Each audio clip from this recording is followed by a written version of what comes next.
We back. I see we're gonna have some technical difficulties, but we're gonna bind that in the name of Jesus, okay? Shout out to y'all. Hey there, hey there, besties. I'm messing up struggle streaming already, child. Hold on. I can't hear nothing. My one eye AirPod is working, so that's a good thing. I don't know why this thing is acting up. This StreamYard probably said, "Biatch, it is too late for you just to be starting. You should be ending, not starting." Anyway, shout out to all of y'all, especially if you're coming back after earlier today. We have to go over it. I know that the verdict is in. Congratulations to Stephon Diggs. I know the verdict is in, but child, ain't no way after what we saw this morning that we can't go look at this woman with her second day. How the hell is a 2-day trial? It's over. How the hell is it a 2-day trial and it's over? Girl, anyway, we gotta go back over. We gotta go over the second day, at least her portion anyway. I got a ton of stuff that we can talk about, but we definitely have to talk about, what's her name? Jamila, something or other, the cook, the chef, whatever the hell she is, the BBL getter, allegedly. We don't know that she got a BBL, y'all. What the fuck?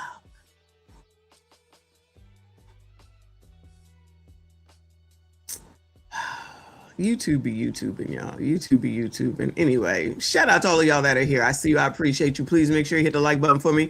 Subscribe if you are new. Now, we're supposed to only be talking about the Stephon Diggs, but y'all, you know that is not how things go around here. Shout out to all the new subscribers. I see y'all. Appreciate you. Anyone that is new, hit the like. Well, everybody hit the like button. If you're new, go ahead and subscribe. There are so many ads coming up. Oh my God.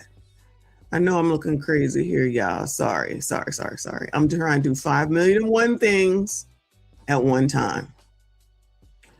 All right, where are we gonna start at? Let's get this party started, because y'all, ain't nobody got 3 hours, okay? Don't I always say that? No 3 hours. This is gonna take a while. We're gonna start at the end, and then we will make our, no. We're gonna start with racism, okay? We got to start with some racism, and then I'll get to the rest. So in case y'all didn't know, I think it's racism anyway. The Met Gala was last night. Didn't anybody watch it? Does anybody ever watch it? I do not. But maybe y'all do. Okay. So it seems like, shout out to everyone that is here, but colored community, y'all wasn't supposed to be going nor watching the Met Gala. Colored community, y'all was not supposed to be supporting, watching, going, seeing, none of that, including the rich. They weren't supposed to go. I didn't know, but I wasn't going anyway, so it don't matter, and I don't watch that shit. But in case y'all didn't know. So first I want to go ahead and take a look at who and what was going on at the Met Gala last night, because again, I don't watch this shit, because it's just a bunch of rich people getting together. Hell, I care about this shit for, okay? Let's go over it, then I'll tell you about what was supposed to happen, colored community. So this right here is Erin Rose Phillip, the first Black transgender woman with quadriplegic cerebral palsy signed to a major modeling agency, arriving at the Met Gala. So you got everything covered off here, y'all. You got everything covered off here. You would think that the colored community would be happy about this, right? They got everything here. All right. I never heard of this person before, but just to let y'all know, we got Black, trans, quadriplegic, cerebral palsy modeling. All right. Just if y'all didn't know, now you know. Then we have Jay-Z, Beyonce, and child Blue Ivy. Blue Ivy was up here with glasses on, and you allegedly are not supposed to have glasses on. So she was effing it up from that perspective. You see the lady over there trying to tell her, take your glasses off. And Blue Ivy said, do you know who my mom and dad is? I do what I want. She 14. Okay. By the way, it costs $100,000 per seat here for the Met Gala. Okay. So shout out to $300,000 just from the Jay-Z family. All right. Shout out to Reaper. I appreciate you, boo. He said everybody is on timeout from this morning. The chat was on fire this morning. Shout out to everybody that was in the chat earlier. If you missed it, you missed it. Okay. I couldn't even keep up because I had to pay attention to Milla. Okay. Her name is Jamila. I call her Milla. We call her Milla. Okay. These are the top 5 insane celebrity. Look at this shit. How do I make this bigger? Pause. Here we go. Yo, this is fucking weirdo. Who would want to go to this? Look at this. You don't get out of a toilet. You have a cone over your head. This is fashion.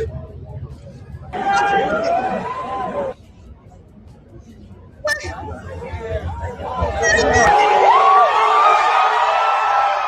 Oh, hold on. Where's the person at? Hold on. Where's the person at? How do you do that? I can't see through. What is going on? This freaky stuff going on over here, y'all. What the hell is this? You can see through the person. That's crazy. Yeah, thank you, Rose. Exactly. All of it looks crazy, but look at this shit. This is ridiculous. Why would y'all even do it? What is that? Child, this is what they were doing while y'all was asleep. Y'all sleep, and this is what's going on. And this mess with Cardi B, child. What is this? Tessa. Disease. This looks like a disease that's forming off of her.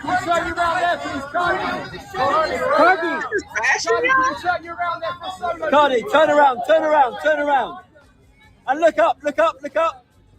Are those things there in case she fall asleep so she got a pillow awaiting her or something? This is fashion.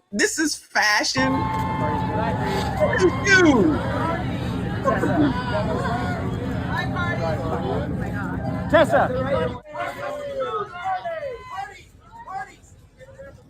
See, she won't sleep.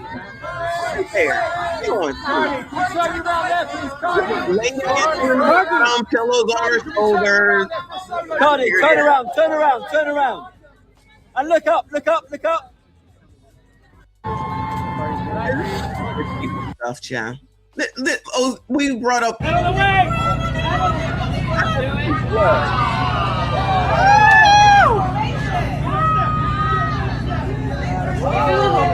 What is the big deal about this? I thought she was going to do something with that white. So you come out here with this expensive ass white jacket, you going to let them take it away from you for this bloody dress?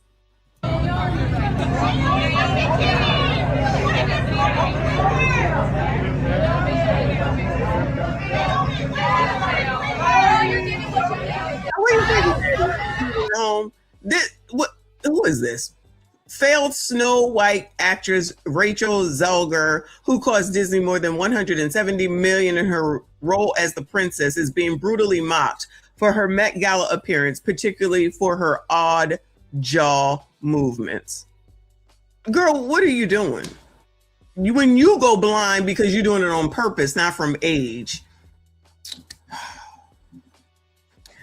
Rihanna had to let him know there's only one party.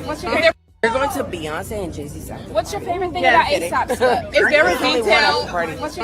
They're going to Beyonce and Is she having another baby? Is there a detail? Maybe it's that outfit. I don't know. Here comes the Jay-Z's. I don't know what Beyonce got on. It's right here. The only normal person out this group is Blue Ivy, okay? The only one. What? Kardashian, Kim, of course, she always come naked. Hair not done, I guess. Girl, what is this? Who is this? I don't know these people. Everybody want to show their boobs. Everybody want to show their boobs. Hailey Bieber. Where's Jamal Bryant? Did he bring his wife in that outfit that he had on a few months ago? Boobs just to show, and nobody cares. Either you're all in crazy looking or you're all out crazy looking. Y'all know these people? Who are these people? All right, we know you, bitch. This is Blake Lively, who just settled her thing against somebody. She was filing suit against somebody.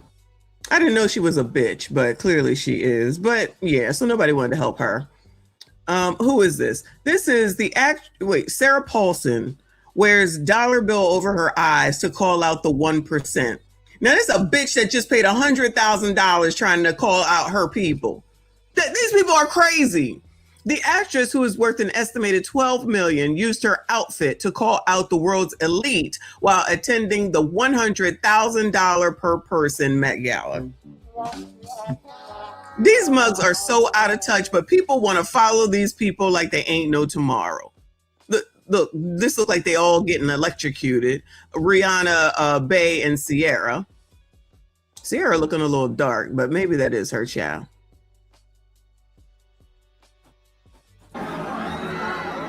Of regal royalty right there.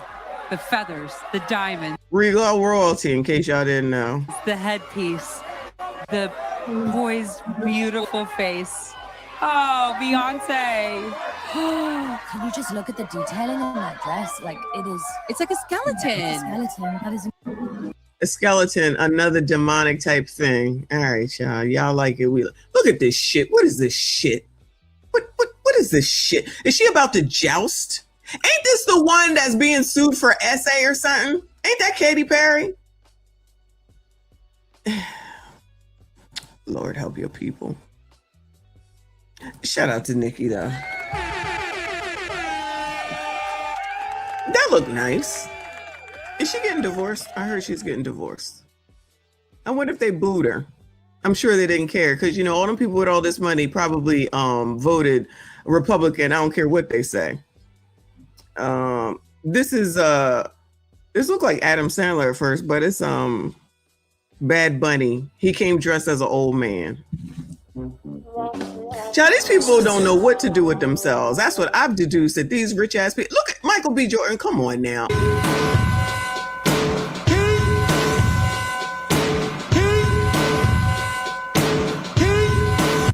She has named you the king.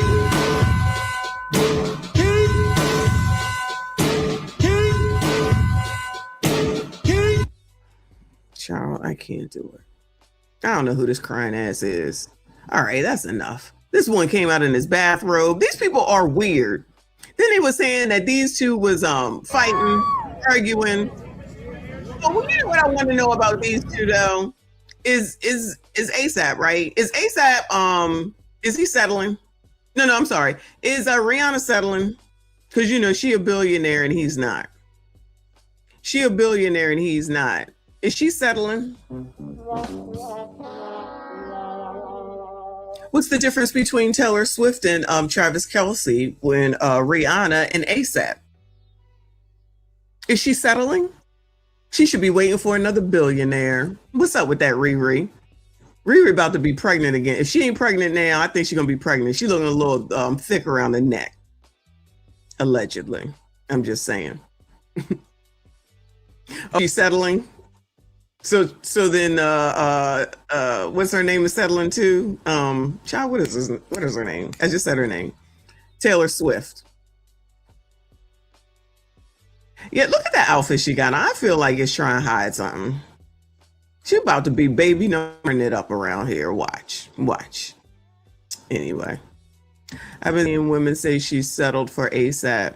Well, if she settled for ASAP, then what's her name is settling for Travis Kelce. You know, we have to be equal around here. What the fuck is this? What? wanna choose, and I'm quick. Cut a nigga off. Cut you off. Child, all right, that is enough. All right. So all the rich people are out here riching it up, right? All right. Who the hell is that with your boobs? Who the hell is that? Can you please get out of my picture? Oh, bitch.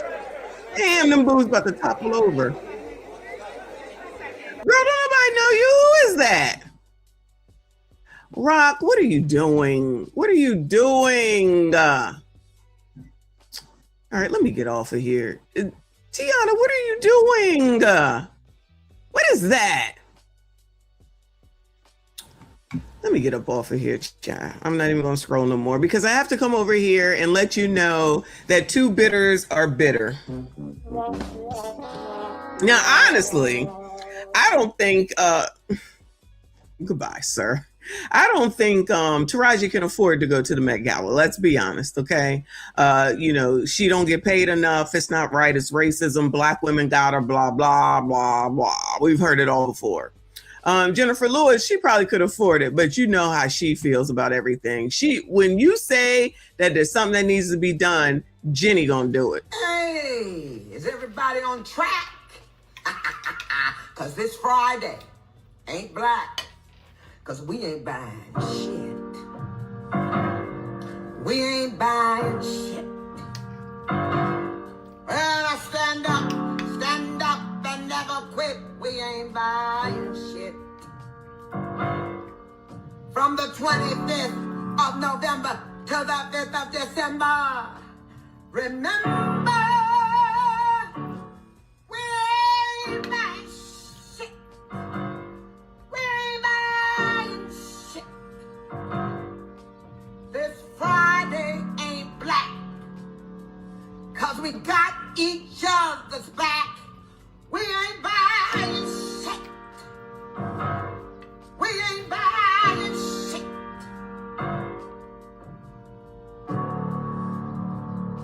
We ain't buying. We ain't buying. We ain't buying shit. Shaka Khan. We ain't never gonna let that go, okay? So shout out to the Shade Room. Taraji and Jennifer are calling out some of y'all faves over this year's Met Gala. The actresses are speaking out about the event sponsors and honorary co-chairs, Jeff Bezos and Lauren Sanchez Bezos. Taraji hopped in the comments of a video by Meredith Lynch, who warned celebs not to wear their ice out pins to a Jeff Bezos backed Met Gala, claiming Bezos played a role in the current political climate tied to President Donald Trump. We should have known. If it is not you, Sassy Straits, if it is not Anton, then we know it's Donald Trump. Because Trump bad. Trump bad. Again! Because Trump bad. Trump bad. Going, you're being a racist! Racist! All right. So they were warned. Now, I don't know what the fuck was going to happen, but they were warned, okay, not to wear their ice out pins, whatever the hell that is, to a Jeff Bezos backed Met Gala, claiming Bezos played a role in the current political climate. Now, wouldn't it make sense to wear it there to protest? But you're giving him $100,000. Is he a trillionaire yet, y'all? But at least a billionaire. Y'all giving up. I mean, it probably doesn't go to him directly, but it doesn't matter. He's getting something out of this, right? All right. While Lynch admitted the Met supports a good cause, she said it's wild the event is linked to Bezos, accusing him of backing Trump and policies that impact arts funding. In a separate post, Taraji also reposted criticism of Bezos' $500 million super yacht. At the same time, Amazon warehouse workers allegedly face low wages and tough conditions, adding a little shade with "Enjoy the Met." So I wonder if they still using Amazon. Y'all still using Amazon, Bueller? I'm about to put an order in when I'm done tonight. Are y'all still using Amazon? Who thinks, even if all of us use Amazon, y'all, if everybody who watches this video at whatever point buys something from Amazon, it will not accumulate to $100,000 per person for this event. It will not. So I'm gonna go out on a limb, honestly. Again, I'm gonna say that Taraji can't afford $100,000. So while she's worrying about Bezos's super yacht and him sponsoring this event, because at the end of the day, it's about money, of which Taraji don't have. She's got more money than you. She does. And yet she complains every time she opens her black ass mouth. So because she don't have their type money, I'm not worried about Taraji's money. She keep talking about the shit. I'm not worrying about Bezos' money because I'm about to give him some more money because I'm putting in an order for fucking Amazon, okay? So this is stupid. I'm sorry, this is dummism. This is more dummism, okay? Because one, if this was another blackout, first of all, who did you tell? Second of all, so y'all are saying on one breath, it's not them, but whoever Melinda Lynch is, whatever her name is, on one half of it, it's a great cause. Met Gala is a great cause. I thought it was just an Anna Winter, whatever her name is, event so that y'all could come there and be weird together and eat and drink and carry your black asses or all y'all asses home, right? So Bezos is still in charge of Amazon, which y'all still using. So help me understand why you gonna be over here anti-Bezos for this and then go home and give Bezos and his wife, his new wife, even though the old wife probably still benefits from this shit, and they're white blacks, and you're contributing to the white people. But then you want to sit here and be like, oh, he offers low wages. Well, what the fuck is he supposed to do? Don't work there then. You cannot change anything about what he does, but what you can do is change what you do. I ain't hear none of them yet talk about they boycotting Amazon, and we've been asking for that for how long? Ever since we uncovered the fact that Amazon donates to Republicans. So these idiots always say, okay, so that's to Trump and that's to MAGA. So does Instagram, so does Facebook. I don't see Shade Room getting the fuck up off of Instagram. I'm pretty sure they still on Facebook. Not to mention Elon is the owner of Twitter, and I know damn well he donates as well. So you all in your selective outrage is very dumb. Dummism. Ain't nobody, y'all keep listening to these phony ass fake motherfuckers. Y'all got that. Y'all got that. Child, they probably getting deliveries from Amazon right fucking now. Okay, so I hadn't seen any of it. I had been running around all day. And then my girlfriend called and said, Jennifer, they showed up anyway. I said, but they cut nearly 30,000 jobs and gutted the Washington Post. They showed up anyway, posturing and posing, hoping to be the most. They cut $1 billion in funding for children's nutrition. And there they all were, vying for the next position. Okay, so we're at war, and so many people are dying. I said to my girlfriend, tell me you're lying.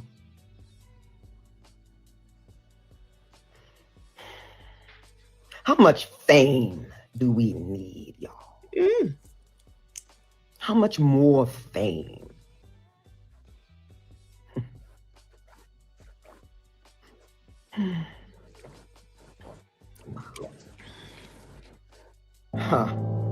We're at war.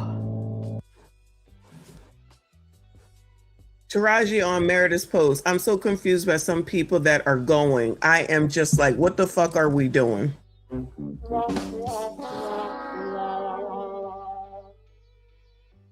I don't understand what the hell it is that they're looking for. I just feel like Black women just want to cause chaos and trouble, confusion, and make a mess out of any and everything possible. Just because. Just because. Why are you worrying about other people's damn money? If you want to make a difference, don't buy that shit. That's it. Don't buy that shit. Go carry your ass over. Go call Beyonce and Jay-Z and tell them that. Go call Rihanna and ASAP and go tell them that. Y'all go call the Kardashians, and because I'm sure they was all there. Go call them and tell them that. Go get up off of Zuckerberg's app, since he supports Republicans, and y'all know you're not for that, because that's a part of Trump's, I'll just call it a regime. Y'all just out here saying shit that makes no sense whatsoever, but the color community will go along with it. this is, I'm assuming that's who they're talking about in particular, because everything is about how dare you black people. Don't mind, I don't give a fuck. I would expect Jeff Bezos to have a yacht and a plane and a country at this point. Also, Elon. Whatever they did in order to get their money, they got it. But guess what? They continue to make more money because these same people running off at the mouth are still helping them by buying from them. All this, you hate capitalism, but your asses don't stop buying shit. All these I hate capitalism people won't stop purchasing. And again, we know Taraji can't afford it because she keep complaining about money. And she was just talking about Baby Boy. Child, you know his name. She was just complaining about Baby Boy and what he got. So you're complaining about what Baby Boy got, but now you're over here telling people that they need to basically not be going here to support the Met Gala and Bezos and the amount of money that these people make. Y'all just out here be saying shit. Shit don't make no damn bit of sense. Just talking. What these damn comments say. But the people saying both of them have their books for sale on goodbye. Let me look it up right now. Let me just look it up right now, child, because it's probably true. Hold on. Amazon.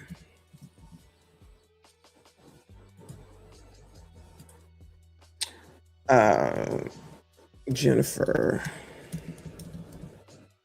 Lewis book.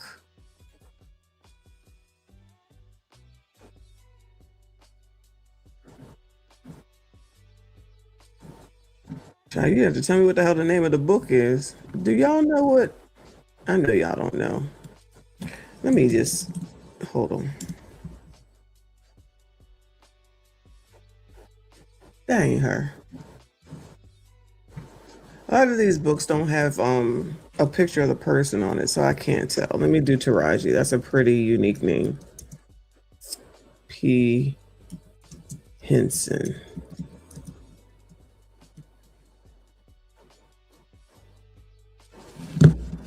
Goodbye.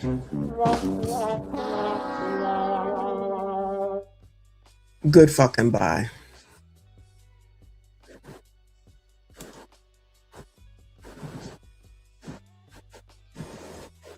Can you see this? Can y'all see this, Bueller? Taraji P. Henson biography, The Unstoppable Rise of a Hollywood Icon. Anybody want to buy it? You can have it by Friday, May the 8th. Taraji B. Henson, Around the Way Girl. Looks like it might be an audio book. You can have it by tomorrow. Anybody interested? Let me see if I could. There you go. So her autobiography, in case y'all wanted it. And Around the Way Girl, whatever, a memoir. Okay. Oh, there's more. From struggling single mom to Hollywood icon, the fighter who demanded equal pay and refused to be typecast. Somebody is lying. Somebody is lying. Another book. A real boss, Taraji P. Henson, a real boss lady. The Unstoppable Taraji P. Henson, The Black Celebrity Chronicles. Oh, we got one in French. WBBNB comedian Taraji P. Henson canvas poster. Is she a comedian? The biography, The Notebook, The Cinematic Journey of, The Notebook. Well, she all over this damn Amazon. Empire's Queen, The Untold Story, Notebook, College Rule, Line, Writing Your Ideas and Notes. Well, you sure do like using Amazon for your... The Essence, now she probably ain't had nothing to do with this. Essence, goodbye. I'm tired of these fucking hypocrites. Her and Tracy Ellis Ross did a book together. It's free if y'all want it. And she got hair care products on here. Get the fuck out of my face. These motherfuckers, I swear, full of shit. Always got something to say until it comes to them. We already know she ain't got no damn money. She the one over there pocket watching her peers. How could y'all do this? You still got shit all up and through damn Amazon. Child, you know the color community don't care. And they're going to be like, wow, making all these excuses, child. If y'all don't go to hell with this bullshit, I'm so confused by some people that are going. I am just like, what the fuck are we doing? You try and make your motherfucking money. Shout out to Landon who let us know that they got their shit. And maybe Jennifer Lewis does. I just can't tell because her face is not on them. Jennifer Lewis is a very common name. I ain't got time to go through all that. But the nerve and the damn audacity. I cannot. But you know, people still listen to these people and they can go right on ahead. Over a cliff, child. Over a cliff. I can't take it. Fucking hypocrites every day. Thank you, big boy. He said, hit the dance party with Beyonce. I will, just before we turn over to Stephon. Thank you, boo.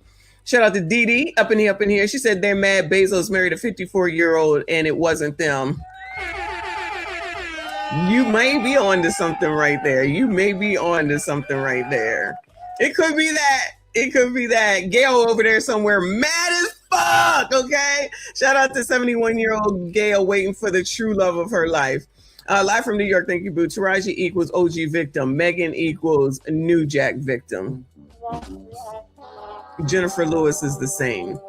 Child, she down for the blacks no matter what. I ain't even mad at Jennifer Lewis, but Taraji can kiss my ass, okay? This is so stupid. Anyway, all right, we getting ready to get into this Stephon shit because these people are out of their mind. Let's go ahead and take a look at Beyonce before I turn it over. Joe Biden is asleep. Kamala is at a dance party with Beyonce. Beyonce. Dance party with Beyonce. Dance party with Beyonce. Dance party with Beyonce. Dance party with Beyonce. Beyonce. Party with Beyonce. Beyonce. Dance party with Beyonce. Dance party with Beyonce. Dance party with Beyonce. Dance party with Beyonce. Beyonce. Party with Beyonce. Carry on. Dance party with Beyonce. Dance party with Beyonce. Dance party with Beyonce. Dance party with Beyonce. Hold up. Dance party with Beyonce. Dance party with Beyonce. Dance party with Beyonce. Dance party with Beyonce. Beyonce. Party with Beyonce. Beyonce.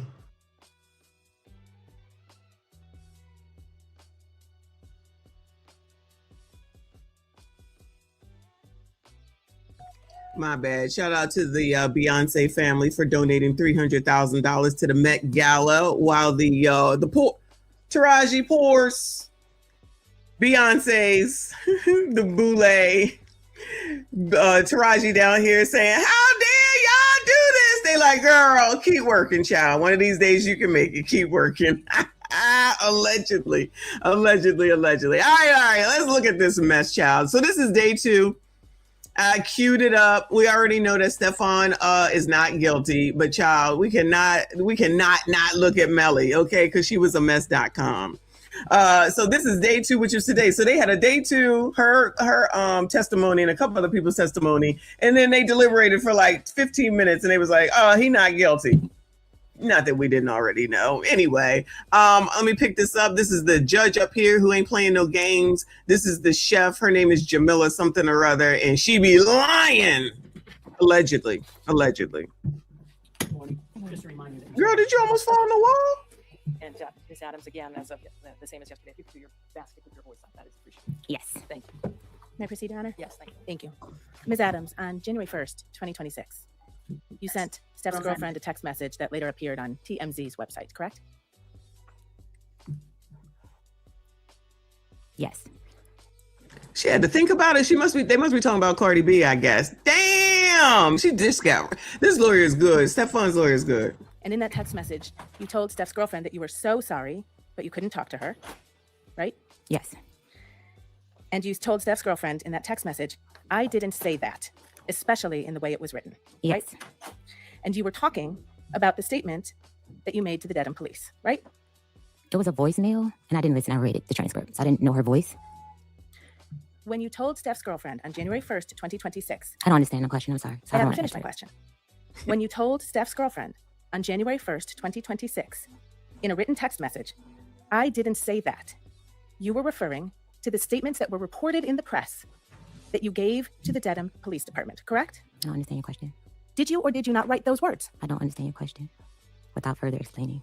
You can't testify under oath to this jury what you meant by the words you wrote to Steph's girlfriend on January 1st, 2026? I'm sorry, I don't understand your question without further explaining. You also asked Steph's girlfriend to, quote, please call my mediator and she will answer everything you need to know, but only in person and confidentially, right? Yes. Your mediator's name is Lynette Marie, right? Lynette Marie. Thank you.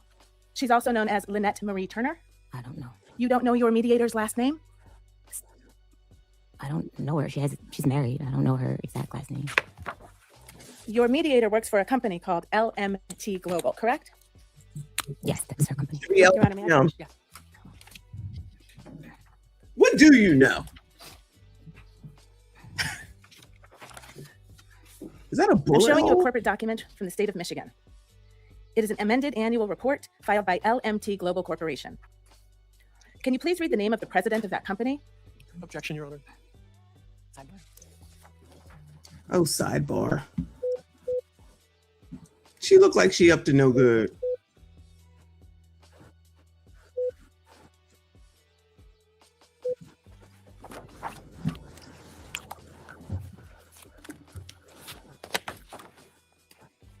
Your mediator, Lynette Marie, issued a money demand to Stephon Diggs on December 29th, the day the criminal complaint in this case issued, right?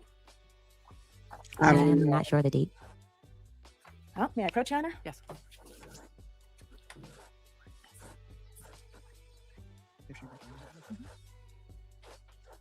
You recognize this email from L. Marie Thanks for the tip. on December 29, 2025 to Stephon Diggs and a number of other people? No, I don't recognize it. You've never seen this money demand before? I seen the money demand after that's it. I don't recognize the email. Under oath is that your mediator made a money demand on December 29th for money for you from Mr. Diggs. Did she know that they could come back and give her some charges for lying under oath? I guess she just don't give a damn because she said, you not gonna tell me. Shout out to Chris in the building. He said Nathan Wade School of Testifying.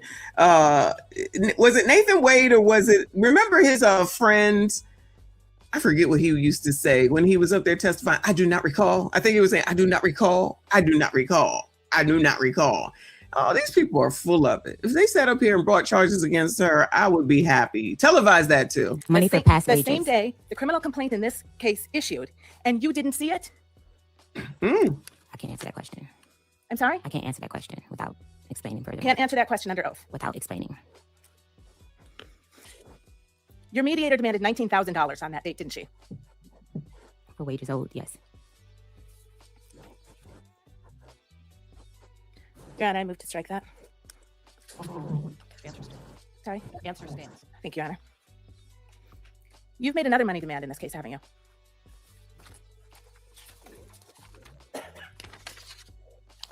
Actually, before we get there, the $19,000. I didn't get a chance to answer the question. Before we get there. Are you Yes, question is on. Thank you, Your Honor. After a money demand for $19,000 was provided to Stephon Diggs, on February 13th, you issued a public statement, didn't you? Yes. And in that public statement, you said, I have never sought money to settle this matter, right? I haven't. And by the middle of April, you had hired a lawyer to represent you, right? For workers' comp. That's a yes or no question, ma'am. Yes, for workers' comp. Your Honor, may the witness be instructed to please answer the questions posed. Witness answered your question. All right. And for workers' comp, the lawyer you hired, is she sitting in this room right now? Yes. And she helped you prepare for your testimony in this case, right? She came to support me. She came to the meeting with the Commonwealth's lawyer to help prepare you for your testimony in this case, correct? I don't know how to answer that question.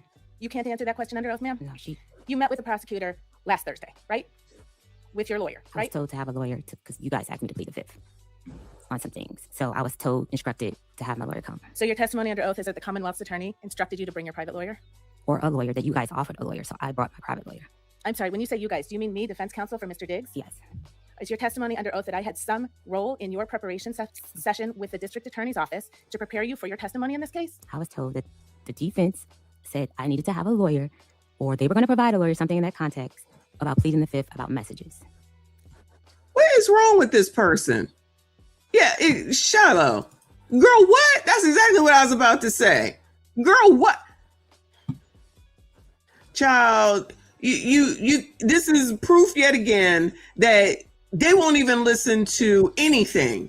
Girl, you're not even explaining what the hell it is that you're saying. You don't answer. Then she moves on. Then you say you want to answer. You don't know how to answer yes or no questions. You clearly don't. Well, I'm going to say that you don't know. You don't know how to answer an open-end question versus a closed-end question. You're doing what you want to do. You're not listening to the judge. You act like these people don't already know the damn answers. Clearly somebody told her from yesterday and said, just don't answer the questions. Just say, I do not recall. But she probably ain't saying I do not recall and looking crazy.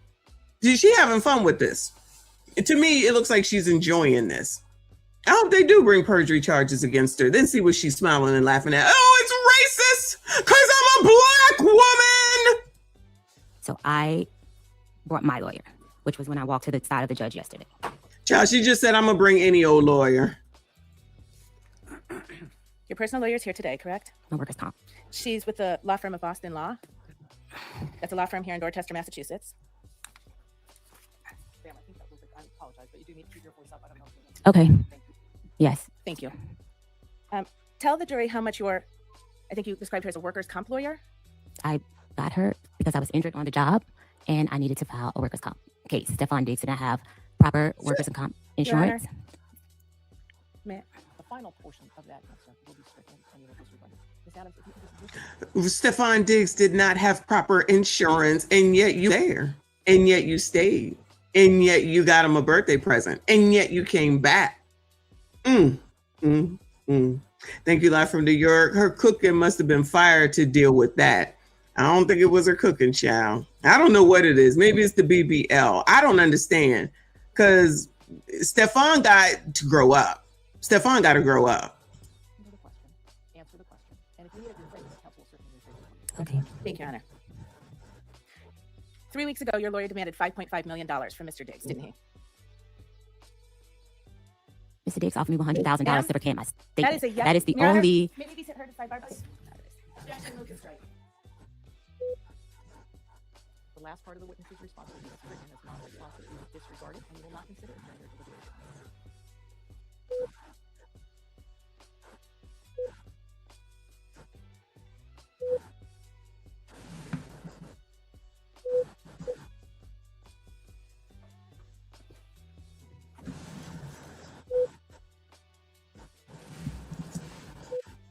Stephon did do good by getting this lady to be his lawyer, though. So at least he did that part well. He got to stop screwing all of his employees, though, allegedly. Damn, they talking. Does anybody know, is this his mama back here? I'm thinking that must be his mama. Oh, they taking forever. Ooh. Watch the clock. Watch the clock.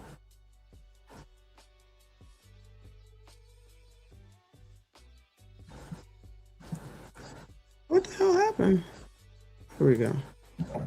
Ms. Adams, 3 weeks ago, your lawyer demanded $5.5 million from Stephon Diggs, correct?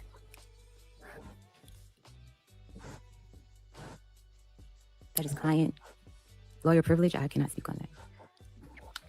You believe that your lawyer's communications to Stephon Diggs are covered by your attorney-client privilege, ma'am? I can't answer that question. I don't know the answer to that question. I'ma tell you, you not gonna tell me. I'ma tell you. I'ma tell you. You not gonna tell me. I'ma tell you. I'ma tell you. You heard what I said? Because I'ma tell you. You're not gonna tell me. I'ma tell you. Just come in here being defiant for defiant purposes, ma'am. This is your freaking case. You're the one that wants something from this. What are we doing? You're the one that was allegedly strangled, and then you're messing up your own fucking case. Why? Because you don't want to listen? What do you have lawyers for if you're not going to listen to them? Why? This is crazy. This is crazy. You know that someone on your behalf has demanded $5.5 million from Stephon Diggs, don't you?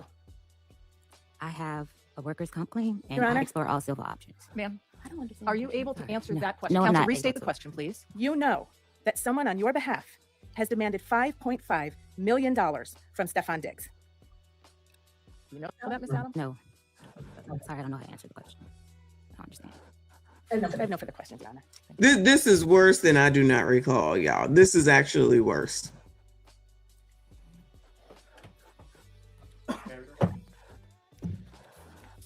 Your Honor, before we direct, may we have a sidebar? Of course, thank you.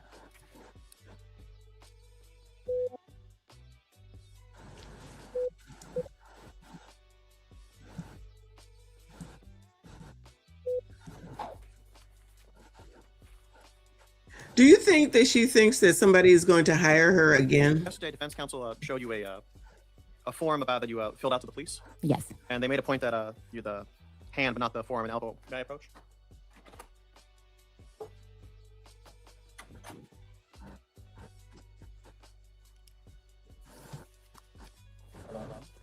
Putting a form in front of you, if you could just take a look at that. Look up, recognize it? Yes. And I may direct you. Can you read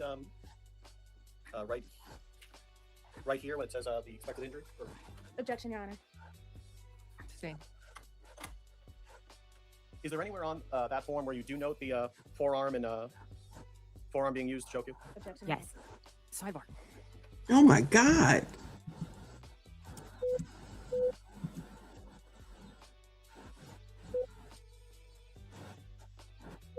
Yeah, those chairs look uncomfortable.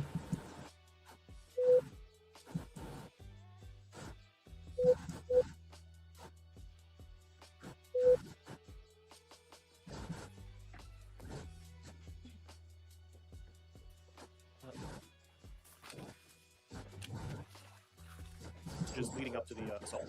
Yes. Do you have still a binder in front of you? Yes.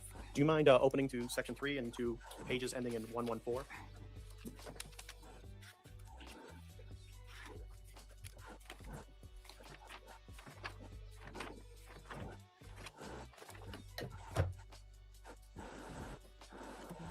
Would you mind reading the text messages from page 114 to 117? And I'm running that bitch life. The next text message doesn't say anything. I won't be paying you shit. Do you mind just saying who's saying what? Okay. I said the first. I and running that bitch life. That's what I said. Mr. Diggs said, I won't be paying you shit. Fuck, I look like paying you and paying another chef. Is you high, bitch? Who the fuck give you money for your business? Who the fuck gotta give you money for your business? I don't gotta do a motherfucking thing. And you can get whoever you want. You got my address. Tell them to come take the money then. Fuck you talking about. I said bet. Pussy. I said pussy. Show me I'm pussy. Will do. That's all. In your experience as a personal chef, is it common practice that when chefs get sent away, they get paid for the week that they get sent away? Yes. Objection, Because that's the only job I have. And I know on cross it came out that you made a public statement where you said, I've never sought money to settle this case. When you said this case, was that referring to the criminal case? Or... Yes. Thank you. No further questions. Go ahead. That series of text messages that you just read, that was in response to you saying after you were fired by Mr. Diggs, you will be paying me out for the season and the money. I'm sorry, and this is on page 113 of Exhibit 3. You will be paying me out for the season and the money you said you would give me for my business. Oh, she doing it. I'm going to tell you, you will be paying me. You will be paying me. Wow. Somebody's... This is the play, y'all. This is the play over and over and over again. And this is another one that's trying to say, because she thinks she got somebody over a barrel, and now this is what you gonna do for me. Trying to come up on a come up.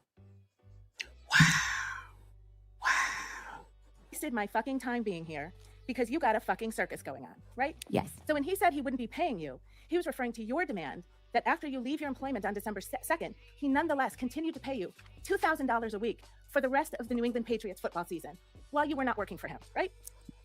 That's not how it goes. You will be Yes paying or out no? for the season, right? I was a contracted employee. It's a yes or no question, ma'am. I don't know how to answer a question. Sorry. And before you said that, if you turn just one page back to page 112, what Mr. Diggs said to you that you were responding to, Make her read it. I'm gonna leave you be. Thank you for cooking for me for this season. I appreciate you. Hate it even got to this. That's what you were responding to when you told him he would be paying you out for the season, right? No, it's a full context to those messages. Ma'am, was the message that came from Mr. Diggs that preceded your demand that you be paid out for the season? Thank you for cooking for me this season. I appreciate you. I'm gonna leave you be. Can you say that again? You can look right down there on page 112. I'm gonna leave you be. What was your question? I'm not finished. Here is a perfect on display for the second time on how Black women act instead of just admitting that you're caught, instead of acknowledging that you fucked up, instead of just saying or answering the question, you're going to be difficult. Bitch, you wrote the shit. It's right in front of you. You still being a bitch. Why? Why? We do see you. You do realize we see you. We see you. You just read the shit. So you think you all being difficult is going to make your situation better? You think that when you're combative, that makes you look better? You think that lying makes you look better? It's not all Black women. Damn it, it's enough. Okay? And I'm Black. Okay? But when you bitches do this shit, it comes off to the rest of us because they're not going to differentiate. So that's what the rest of us have to do, is differentiate ourselves away from you. You're being difficult for difficult's sake. You're mad because that man don't want you. You're mad because that man has a house full of people that he's screwing. You're mad because you cannot tell him what to do. You're mad because you cannot make him spend the money the way that you think that he should. Go do your job and carry your ass back to your room. Child, stop living with people. Stephon, stop bringing these bitches around. Now, when Stephon start messing with white girls, don't be mad. When Stephon decided he gonna be married, messing around with more Cardi B women, don't get mad. Because this heifer right here is the problem. I don't care. That lady from earlier, to hell with her. This is the problem right here. This is the problem right here. So when she got off from yesterday, she must have talked to somebody that said to just act this way. And you thought that this would go good for you. That's why there's a not guilty verdict, because you're not credible. If you're not going to come across as credible, who's going to listen to you? But like I always say, these people don't think long term. They don't think down the line. And this person is acting with her emotions, fucking you up yet again for some shit that you're trying to do. It's not even like it's for anyone else. It's for you. Child. Thank you for cooking for me for this season. You can read along and correct me if I get it wrong. I appreciate Read along. it. Hate it even got like... Look at her. You're not going to tell me. She looking up. She said, go ahead, read along, because you act like you don't know what's going on, dummism. But she going to do what she want to do, because you're not going to tell a Black woman what to do. This, right? That's what it says, yes. Okay. And you were really hoping that Mr. Diggs would give you some money so you could open your own restaurant, weren't you? Objection. That was our agreement. That was what you wanted him to give you, right? That was an agreement. Ma'am, is this a contract suit? Objection. This is an assault. That objection is sustained. Witness doesn't have to answer. Withdrawn, Your Honor. Thank you.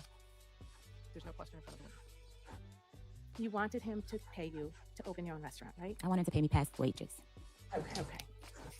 Just one moment, Your Honor, please. Anyone thinks that someone will come and invest in this woman now, Bueller? And I don't disagree, Lawrence. And she would be good to get the interview.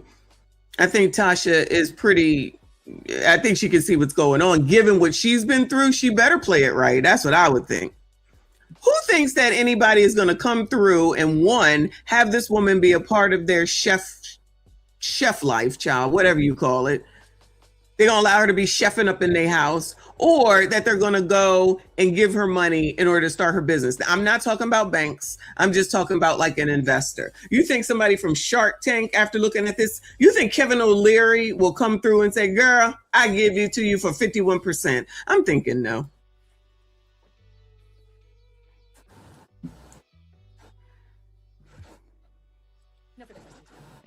No redirect, Ronnie. All right, thank you, ma'am. You may step down. Commonwealth calls Kenneth Ellis. Okay, please. She probably thinks she did something.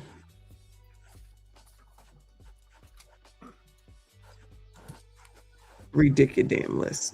Who's this? Miss Adams.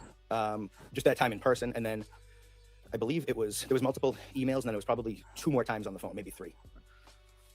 I want to. Oh, this must have been the cop that she talked to when she went to the police, the oppressor. Draw your attention to the binder in front of you. Sure. Do you mind looking at that first flip page of that first? Yeah, I don't care. I'm not trying to hear from him. Who's this lady? Do you recognize Let's see. this? Yes, that. Ooh, what the fuck is this? Ooh. Ooh. Ooh. She from the prison? Morning, ma'am. Good morning. Could you please state your name for the record and spell your last name? Janelle Sales, S-A-L-E-S. Where are you from? Maryland. What do you do for a living, Miss Salas? I am the chief of staff to Mr. Diggs. You say Mr. Diggs, is that Stephon Diggs? Correct. How long have you been Mr. Diggs' chief of staff? Since I don't think Steph is messing with her. He did a good job with the person who's the chief of staff. I'm about to apply. Get rid of her. July 2023. What are your responsibilities? What do you do day to day as his chief of staff? I manage all the moving parts. It also varies between during the season or off season, calendar management, vendor management, and I'm pretty much the liaison between his marketing and talent agency. If I need to speak to finance, anything that comes up with his agent, anything personal, family related. Sounds like quite a bit there. Okay. Is she, what's her name couldn't do it? Is she legal? I could do that job. Let me write all that down later. Clip it because I need to know. You said it varies by whether it's in the off season or the season. What does that mean? So during the season, the calendar is pretty much structured for about 20 weeks, depending how long it goes, from camp all the way into the end of the season. So there's a strict schedule day to day, pretty much from 7 to 6 p.m. And then off season, it varies between training, traveling, and other business commitments. Okay. And so you've been saying season and off season. Fair to say Mr. Diggs is a professional football player? Correct. And so that would be the football season? Correct. You said that in the off season, in the regular season, there is kind of schedules that you have to liaise with the team on, correct? Correct. Right. In the off season, it's more a schedule that you and Mr. Diggs can set then? Correct. When is the football season? What time of year? Preseason, I would say July. So that's when we start preparing for camp. And then it starts the actual Well, look at this. Somebody that knows their job. Preseason is August. And then the official NFL season begins in September. Okay. And when does it end? If you go all the way through, January and February. All right. So December is during the season. NFL season? Regular season. Regular season. Mm-hmm. Among the things I think you just mentioned that you have to kind of arrange is living arrangements, places to live. Correct. Right. And have you lived in different places, or have you helped kind of secure housing over different places? Yes. And where's that been the last few years? When I first started with him, it was between Buffalo, Houston, Miami, and then as of the past season, Dedham, Massachusetts. All right. How did that house in Dedham, Massachusetts come to be the place where Mr. Diggs lived? I got connected with a realtor through a mutual business associate, and he found this open All right, home so she's doing her job. All right, moving on. For his birthday gift. When you say to him, is that to Mr. Diggs? Correct. And that's that November 29th birthday you just referenced? Yes. That afternoon, was there anything on Mr. Diggs' schedule? He had ozone therapy and a massage. So is that a nurse who comes and does fluids? Yes. And a massage, you said? He has a massage therapist. What time were those appointments? I believe I told them both to come at 5. I definitely should be doing a job like this. Just keep your schedule together. I can do that. You want a massage? Can I get one too? You need ozone therapy? Can I get that too? They'll be like, bitch, can you do your work and stop getting massaged up? Do you remember if those individuals actually appeared at the house? Yes. Did they? I believe so.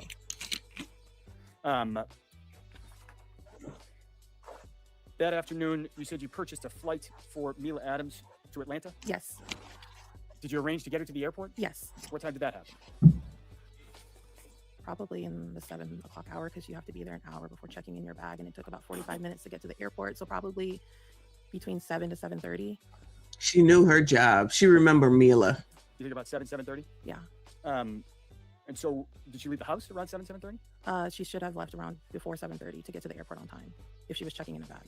And you saw her prior to that, Yes, correct? yes. So is it the encounter you had in the kitchen? Yes. With the pen and the card, I think you Yeah, mentioned? she was running to go to his room to put it on, I guess, his gifts that she was giving him.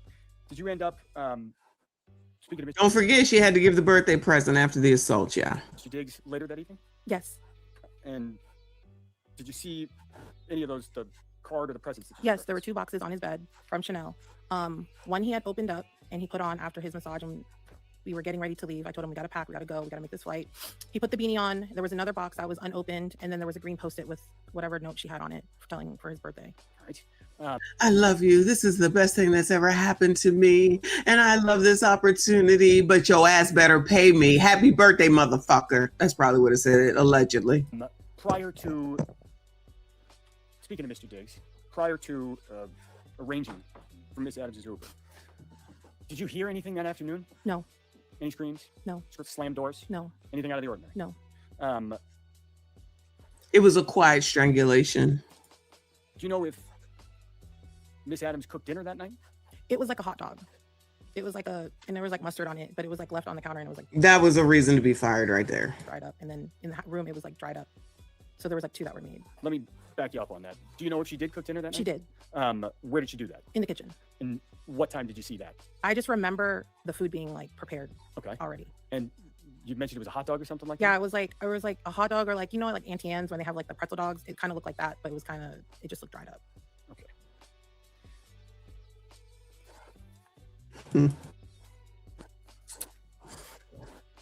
That night, did you all leave for Miami? Yes. I may have one moment. For the trip that what's her name wasn't allowed to go on. Joe, who's this? That's me leaving. Leaving the house. 4, 5, or 6 o'clock. I think that day I got there at about 5 o'clock. I may approach your arm. That's me ringing at the front door on the Ring camera. All right. Is that a fair and accurate depiction of you arriving at the house on December 2nd, 2025? Yes. Move to admit to 12. No objection, Your Honor. Thank you. I'm going to show you another photograph. That's me leaving. Leaving the house on the Ring camera footage. All right. Is that a fair and accurate depiction of you walking out of that house in the afternoon, December 2nd, 2025? Yes. No objection, Your Honor. Thank you.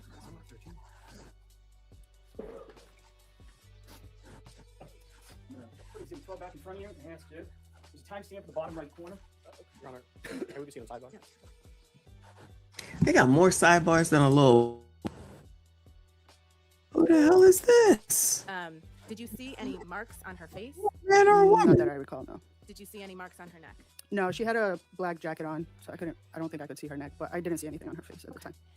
And did she seem upset at all to you? Not that I know of, no. Uber driver? Right. And Miss Anastasia, do you remember when you left the house that day? It's probably between almost 8 o'clock, 7:30 and 8 o'clock that day. Okay. Thank you very much. No, of course. Good afternoon, Miss Anastasia. Oh, sorry, good morning, so actually, Miss Anastasia. Hello.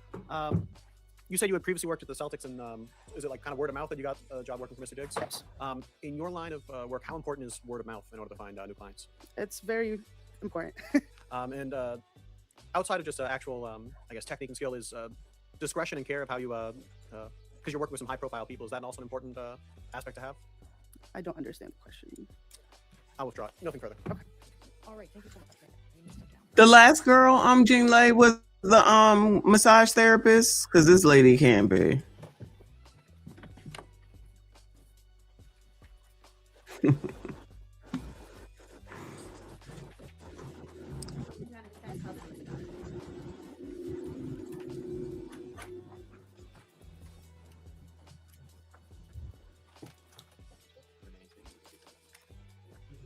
Child, don't let the black people get a whole load of all these minorities, because then they'll say, he must not like black women. He just abuses us. Just get ready, y'all. Just get ready. Oh, shit. Good morning. Can you state your name and spell your last name for the record, please? Sure. Melissa Goddard, Goddard. Thank Thank you. And what city do you live in? City and state, please. Boca Raton, Florida. Right. And are you employed? Yes, I am. Where are you employed? At PMG Private CFO. And what is PMG Private CFO? It's a boutique financial service company. So we do accounting, tax planning, tax prep, budgeting. We handle everything financial, data collection. Good stuff. Is one of your company's clients Steph Diggs? Yes, it is. Right. And do you work on Mr. Diggs' account? Yes, I'm his client manager. All right. And how long have you been the client manager for Mr. Diggs' account? Since November 13th, 2023. Right. And can you just briefly describe how Mr. Diggs' account is structured? Sure. He has the personal side, which we call concierge, and the business side. So the personal side is his life personally, but because his person is a business, it transfers also over into businesses. And then he has several businesses that we operate. Can you just very briefly identify the different businesses? Sure. Diggs Deep LLC, which is for his name, image, and likeness. Liam Brands International, which is a clothing brand. CD Pissem, which is a furniture brand. And Diggs Deep Foundation, which is his charity organization. And shout out to Stephon. We're gonna give credit where credit is due, okay? So he got 4 different business entities, and he's having his shit managed by a professional, and by a professional that really sounds like she knows what the fuck she doing. Remember, I always say I can tell when people don't know what the fuck they talking about when it comes to money. She know what the hell she talking about. He hired the right people. Clock that fact that they're gonna come through and say that he don't employ no black people. I'm telling you, that is gonna be a thing. But he got the right one here. I saw Eugene, they say that one lady was the massage therapist. That makes sense. This is good job for him. Everything's all separated, and you are the brand. All right, come on, Stephon. She probably charged a lot of money. She looks like she probably Italian or something. so those businesses that you just described, are those handled on the business side of his account? Correct. All right. And then there's a personal side or a concierge side to handle his business. They handle his personal expenses. Correct. Okay. And up until starting before October 2025, so from 2023 to 2025 October, which side of his account did you handle?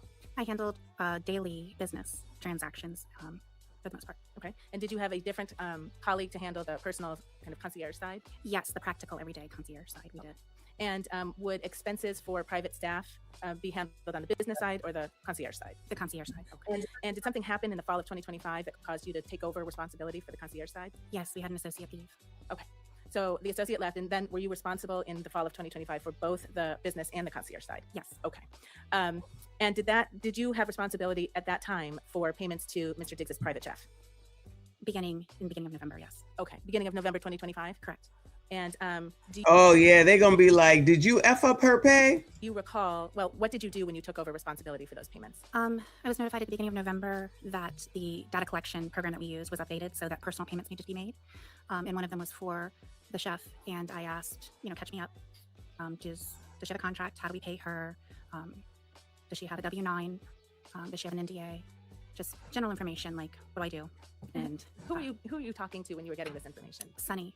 And who is Sunny? Stephon's personal assistant. Okay. All right. Do you recall receiving an invoice from Ms. Adams on December 1st of 2025? Yes. And do you recall what that invoice was for? It was for 3 weeks of services in November and reimbursable expenses. Okay. What did you do with that invoice when you received it? I checked. Well, immediately I knew that it was incorrect because I had paid her weekly for 2 of those weeks. So it raised a flag. I needed to figure out, had I made a mistake or had she made a mistake? And that caused me to look a little bit further into the reimbursable expenses. We're much more structured on the business side, so I usually audit those before paying them. Okay. Makes so sense. When the flag was raised and it caused you to look a little bit deeper, what did you do to look a little bit deeper? I pulled up every payment that we made to her for the last 18 months, as far back as I could go. She did some work, y'all. She did some investigation. She just didn't say, what did I say? She did some work. And then I went through every receipt and reimbursable that we paid her for the last 6 months And at that time. Sorry.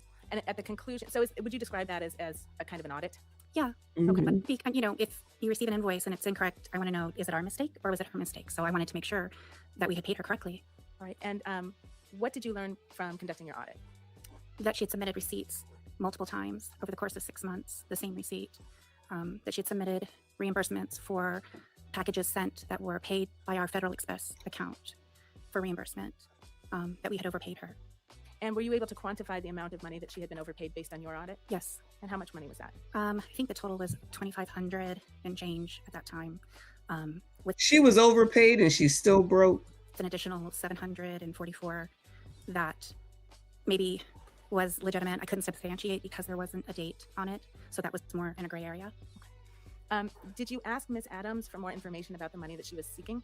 Yes. How did you do that? I contacted Sunny and asked for her email. I gave my phone number, even my personal phone number, so that she could reach me because sometimes they're in different time zones. I reached out to her twice. Okay. And did you ever hear back from her? No, she never responded. Did you Because she was only trying to talk to Stephon. These are the people she need to be talking to. tell Mr. Diggs what you had identified? Or Steph, whatever at his least name from is. the audit that you conducted. Yes, he called me. We spoke about it on December 5th. All right. And what was his reaction? He's like, give me a report. And he had wanted to make sure that she was paid. And I told him I would get him a report, and he was fine. In the course of conducting your audit, or actually strike that, did there come a time when you were aware that there was some paperwork not completed that you would have expected to be completed? At the beginning when I took over, I asked for those things as, I think it was the beginning of December when the invoice didn't match what I had. You know, I'm buttoning things up. It's the end of fourth quarter. We're closing out the end of the year, so I wanted to make sure we had everything. So, you know, I was going through everybody's paperwork. But yes, it was about the beginning of December I realized we don't have our paperwork. All right. And did you do anything about that? Yeah, I had asked Sunny to, I had mentioned to Steph that I think we should get one. He said to coordinate with Sunny, which I did on December 4th. And I didn't receive anything, so I followed up with it as I normally would. And how did you follow up with it? I asked Sunny if she had collected it, and I emailed Mila asking for it. Do you remember the date on which you emailed Mila for it? Sorry, Ms. December Adams. December 8th. Did you follow up again with Ms. Adams, if you can recall? I did not, because Steph said not to worry about it. Okay. Steph said not to worry about it. Just one moment. Sorry.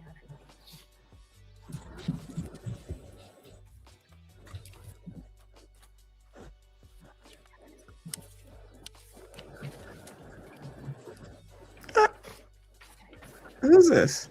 Ms. Goddard, you just testified that you followed up with Ms. Adams asking for the NDA on December 8th. Oh, I'm sorry, I was incorrect. It was December 13th. Okay, thank you. All right, no further questions. No. No further questions. Thank you, ma'am. You may step down. Yeah. Look at that. Nice and simple and easy. Just answer the damn questions. And she got an ass too. Please raise your right hand. You solemnly swear It's Brandy's little sister. shall be the truth, the whole truth, and nothing but the truth. Who is this? Anybody know? Ma'am, could you please state your name for the record and spell your first and your last name? My name is Shai Charles. It's spelled Xiacharles. What do you do for a living, ma'am? I own a hair salon and I braid hair, natural hair. Where do you live? I live in Brooklyn, New York. You said you own a salon. Do you have an actual physical location? Yeah, I And do. is that down in the New York City area as well? Yes, it's in Crown Heights. How many clients do you have roughly? Too many to count. I have lots of clients. Okay. Is one of them Stephon Diggs? Yes, it is. How do you know Mr. Diggs? I started doing his hair when he played for the Buffalo Bills. Do you know how many years ago that was? Tether. I'm not good with dates, but whenever he last played for the Buffalo Bills. Okay. Yeah. When you actually do Mr. Diggs' hair, how long does that process actually take? I'd estimate probably about 3 to 5 hours, anywhere between that. Yeah. And where have you done Mr. Diggs' hair? At his house. He travels a lot for work, so wherever he needs me to do his hair, I go. Is that true of other clients you have as well? Yeah. Yo, there be some people that be getting into some businesses for real. Good for her, because she don't even look like she's 30. She got a professional business doing hair, braiding Stephon's hair, braiding probably other people's hair that are famous. They flying her out. She get to eat and all that stuff. Good for her. Good for her. Sheesh. Have you been inside Mr. Diggs' house in Dedham? Yes, I have. Right. Do you know when he lived there? I don't know when he occupied the space, but I can tell you the first time I went there to do his hair. When was that? It was when the season started with the Patriots, probably about July, September, around that time last year. So that'd be 2025? Yeah. Okay.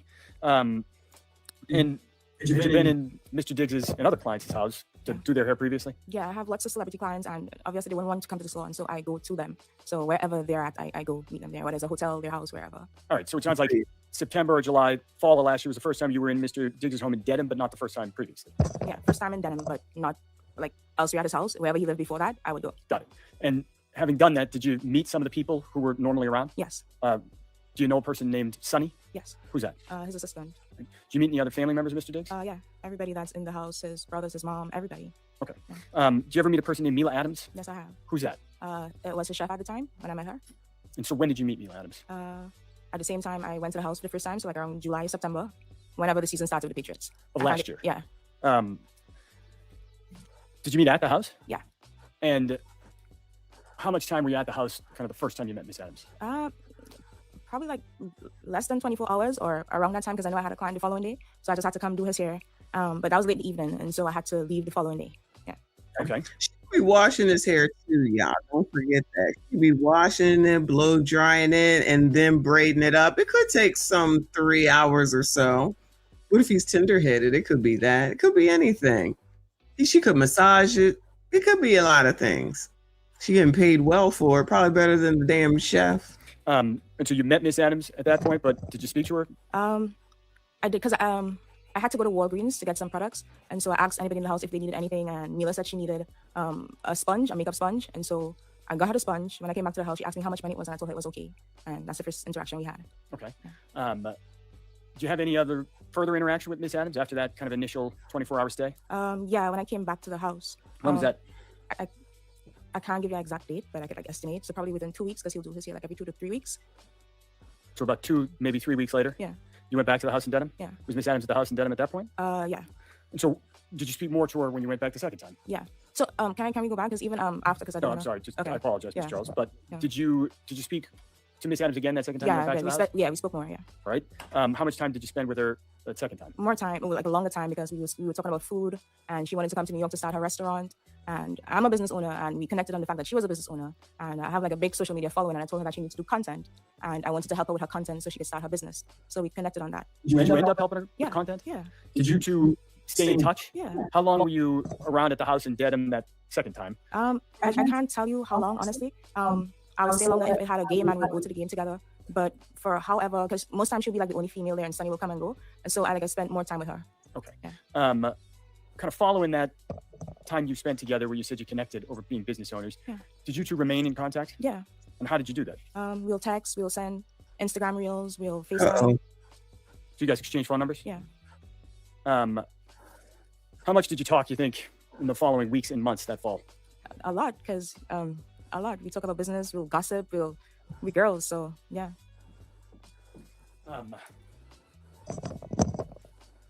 Did you ever spend more time together in person with Miss Adams? Yeah, I took her back to my country. I'm from Trinidad and Tobago, so I took her to Tobago. She spent time All right, you won. I don't know if we knew that. Trinidad for the win. with my family, with my grandmother. Yeah, I actually bought her ticket to go to Tobago, so yeah. When was that? This Oh, you had to buy her a ticket? was probably around Thanksgiving time. End of November then? Yeah, whenever Thanksgiving was. Okay. Following that trip, do you remember where you went after that? I came back to New York. We came back on the same flight. I came back to New York, and she went to Boston. Okay. Do you remember where you were on December 2nd? Yeah, actually, I was in Target, like late evening. What were you doing in Target? I was shopping for ingredients because I was spending too much money on Uber, so I was buying ingredients to cook, like groceries. You're buying groceries at Target? Yeah. What were you cooking? So I wanted to make this like Cajun pasta with shrimp and like, sausage. I had made it at the house, and it was healthy. And so I wanted to cook that because I didn't want to buy Uber. I didn't want to spend money on Uber Eats, and I just wanted to be healthier and cook. And so I wanted to make it like her. So I was going through the aisles and like picking up stuff and calling Mila or message. Like I texted her a picture and asked her if it was this one, but she wasn't responding quick enough, so I FaceTime her. All right, so let me break that down there for a minute. You're in Target. You're trying to purchase ingredients for a dinner that you'd seen Mila cook. Yeah. You said at the house. Is that at the Dedham house? Yeah. All right. Did you say you were looking for, what was the ingredient you were looking Like for? shrimp, but so she makes matcha as well. So I was trying to find out like what matcha to get. That specific one from tea dealers. Shrimp, pasta, sausage, everything like that. So you just said a moment ago that as you were trying to find ingredients, you started by taking a picture and sending it to Mila? Yeah. Do you remember what time that was at? it was before 6 p.m. for sure, because I remember leaving my cart in Target to go pick up some dry cleaning for my boyfriend because I had to get it before it closed. So I actually left Target and came back to Target. So it was before 6 p.m. Okay. Yeah. What about a specific time? Do you remember exact times? So the dry cleaners was in Brownsville. Target was like 8. So I got there probably minutes to 6. So probably like the end, like ending at 4 or 5 p.m. somewhere there. Okay. Yeah.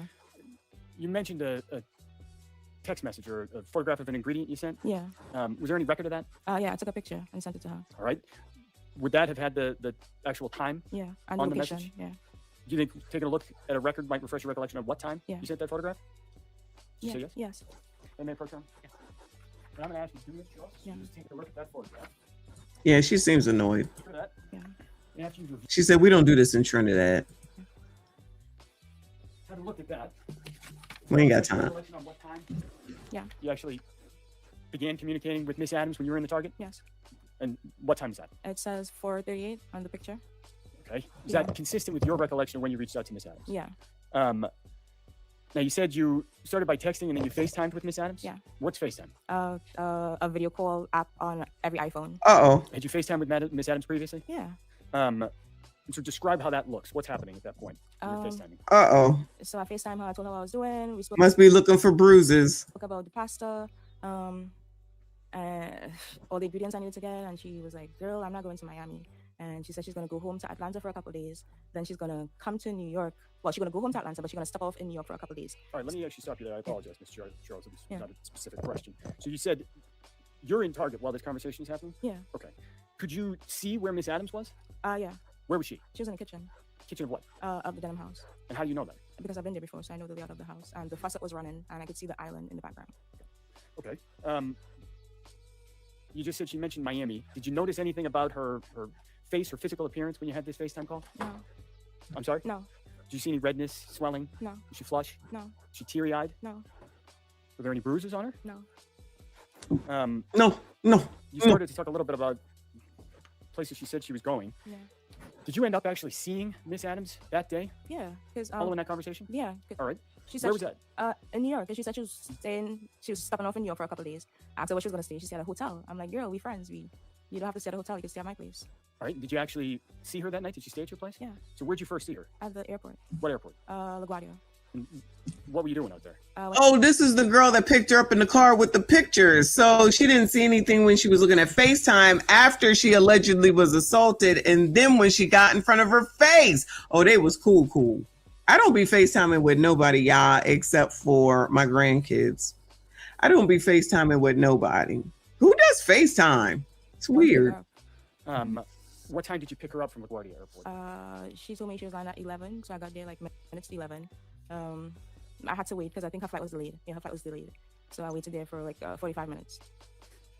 And so did you end up seeing Miss Adams? Did she actually get in your car? Yeah. You picked her up from LaGuardia Airport?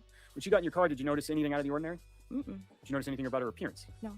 Was there any bruising on her at that point? No. What were you doing when she picked Miss Adams up? We went to go pick up my friend Tally in Queens, and we were just chilling in the car. We were just like singing and just talking.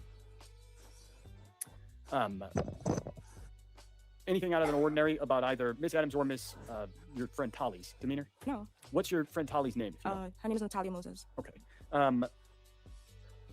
Your car, what kind of car do you drive? Mercedes-Benz GLE 63S. Is there any kind of aftermarket systems that's equipped with? Oxford itself. Let me ask you this. Does your car have video? Yeah, well, I installed dash cam in my car. Oh, you put the dash cam in. That didn't come with the car itself? Got it.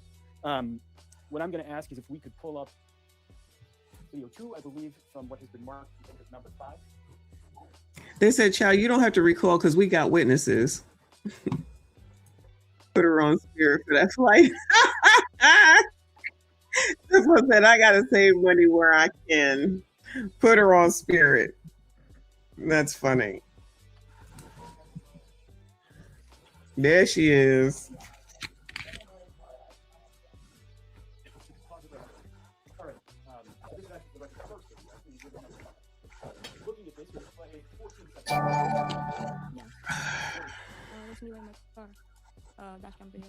Thank you, Lively Cuts. Appreciate you.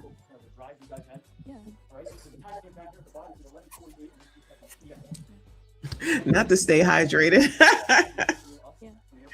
Thank you, boo. What I'm going to ask Ms. Silva to do is go to the next video down on that list.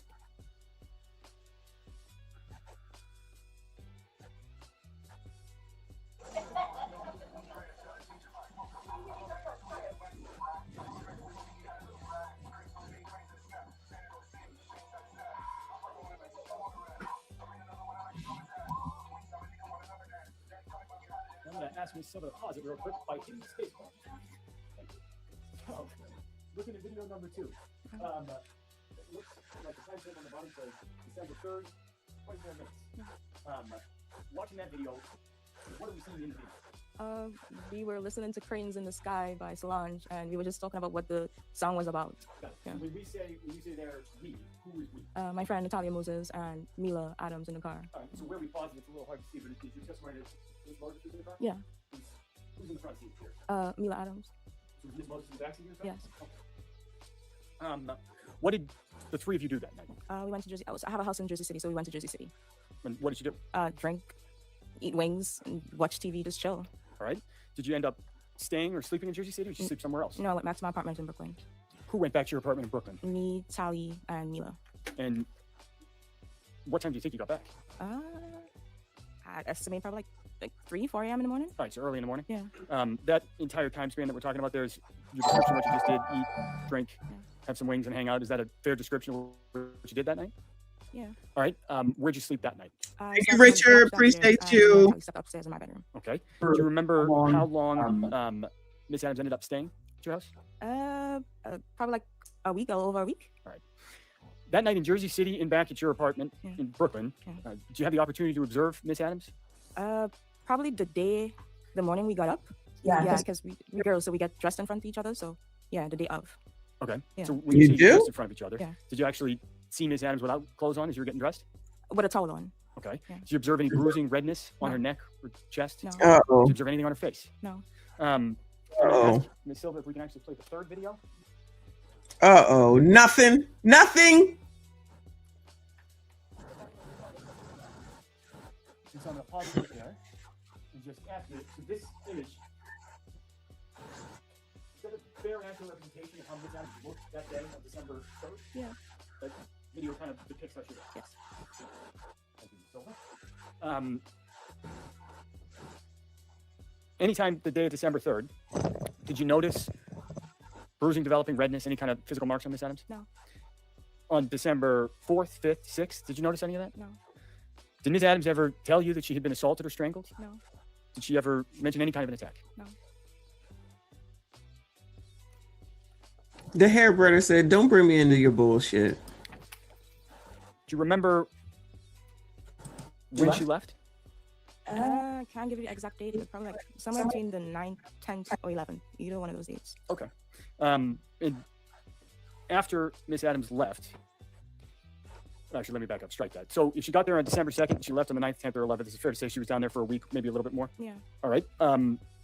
After she left, did you see her again? Yeah, I saw her afterwards. Soon afterwards? Where was that? In Boston.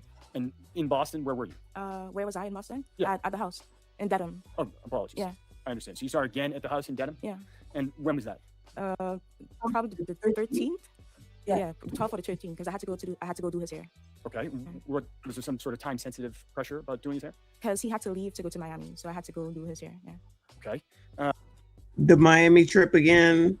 So she was still in the house. What's her name? Oh yeah, she came back. That's right. She came back after the assault and was hanging out. I had to do his hair. Probably had a game. He probably had a game. Okay. Yeah. So let me back you up. Miss Adams leaves New York. Yeah. 9, 10, 11. Yeah. And your testimony was that you think it was on the 13th? You saw her again? Yeah, either 12, 13, 14, somewhere there. I'm not good with dates. Okay. Yeah. And that was in? At the house in Dedham. All right. Yeah. What were you doing in the house in Dedham? I had to do his hair. Who was in the house in Dedham? His mom, Mila, me. I think Marshawn was there. Yeah, that's who I can remember being in the house. Okay. Did you do Mr. Diggs' hair that day? Yeah. What time of day? It was late evening. In the evening then? Yeah. Is that what you said? Yeah. How long did doing his hair take? Between 3 and 5 hours. And so do you remember when you finished doing his hair roughly? She probably get like $300 an hour. It was late that night. Yeah, like probably 10, 11, somewhere there. What did you do after you finished doing Mr. Diggs' hair that night? I slept on the couch because I had a flight 6 a.m. that morning. 6 a.m. the following morning or that morning? So I did his hair tonight. I stayed downstairs on the couch. I was laying on the couch on my phone. I stayed down there because I had a flight early the next morning. Got it. Yeah. When you were down on the couch, what happened? Like later into the night, Mila came downstairs and she was just talking about stuff that happened earlier in the day. All right, let me back you up there for a moment. Did you see anything unusual on the evening of December 13th when you were doing Mr. Diggs' hair? Yeah, so I was behind the couch. He was on the couch with Miss Stephanie. We were watching a Netflix comedy special and we were just kicking it. He was on his phone. Mila was in the back of us, like in a little dining area. She was on her phone and she shouts over to him, "Yo, Steph, when am I gonna get my money?" And he responds, I think you spoke to the accountant. And her demeanor changed, his demeanor kind of changed. But I wasn't paying any attention to it. I was just doing my job. So after a while, she moves from behind on the dining table and she comes to the front, like on the side, like a love seat area thing. And she was there on her phone and she was just laughing really loud. I don't want to imply anything, but like, no, so let me stop you right there. You said she's over on her phone. She was laughing really loud. Yeah. Was she watching the comedy special? No, she was just on her phone. Okay. So you said later that night or the next morning, you spoke to her again? Yeah, like in the probably midnight, 1 a.m.-ish. Yeah, she came downstairs and we were talking. When she came downstairs, was there anybody else downstairs? No, just me and her. And what did she tell you when she came downstairs? She asked me if he was annoyed. She asked you if if he was annoyed. And that's Mr. Diggs? Yeah. Did she tell you she was going to do anything? Yeah, she was trying to antagonize him while she was on the couch, like trying to get me into his skin, and she was sustained. No, never. You're trying to tell me that wonderful lady was trying to antagonize Stephon Diggs, trying to be annoying? See, you get too comfortable in these work jobs and you think you family and you think that you can do a little bit more than what you really can do. And I'm seeing and listening, and that's what happened, in my opinion.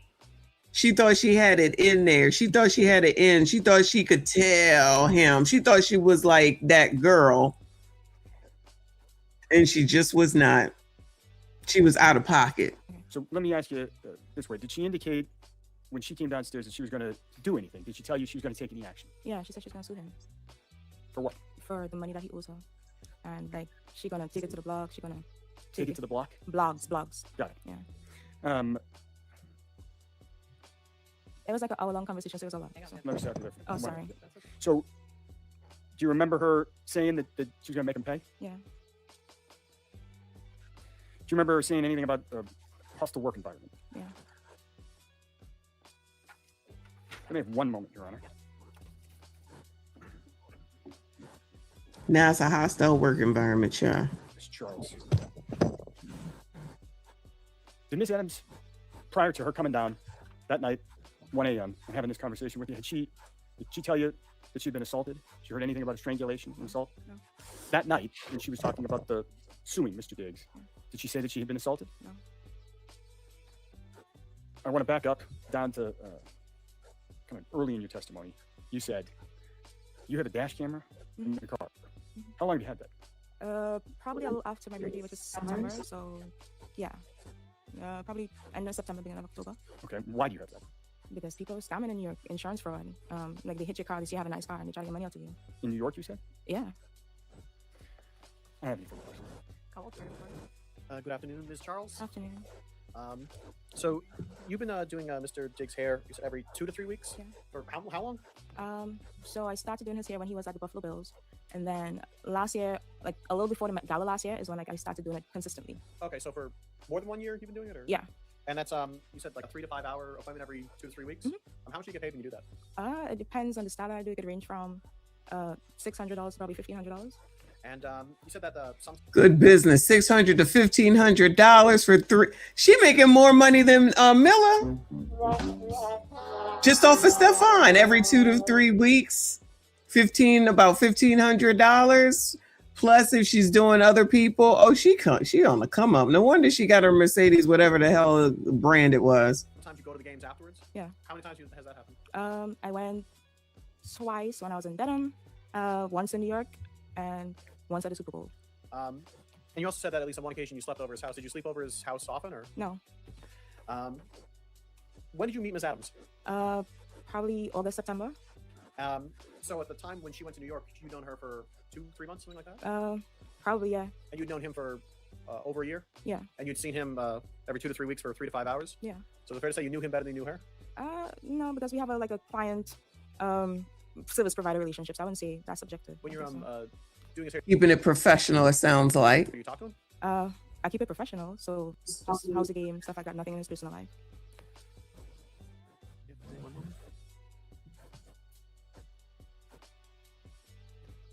Nothing. All right, thank you so much. Thank you. Okay. They say, like, you ain't got to answer shit. We gonna get what we need. Oh, who's this girl? All right. Who's next?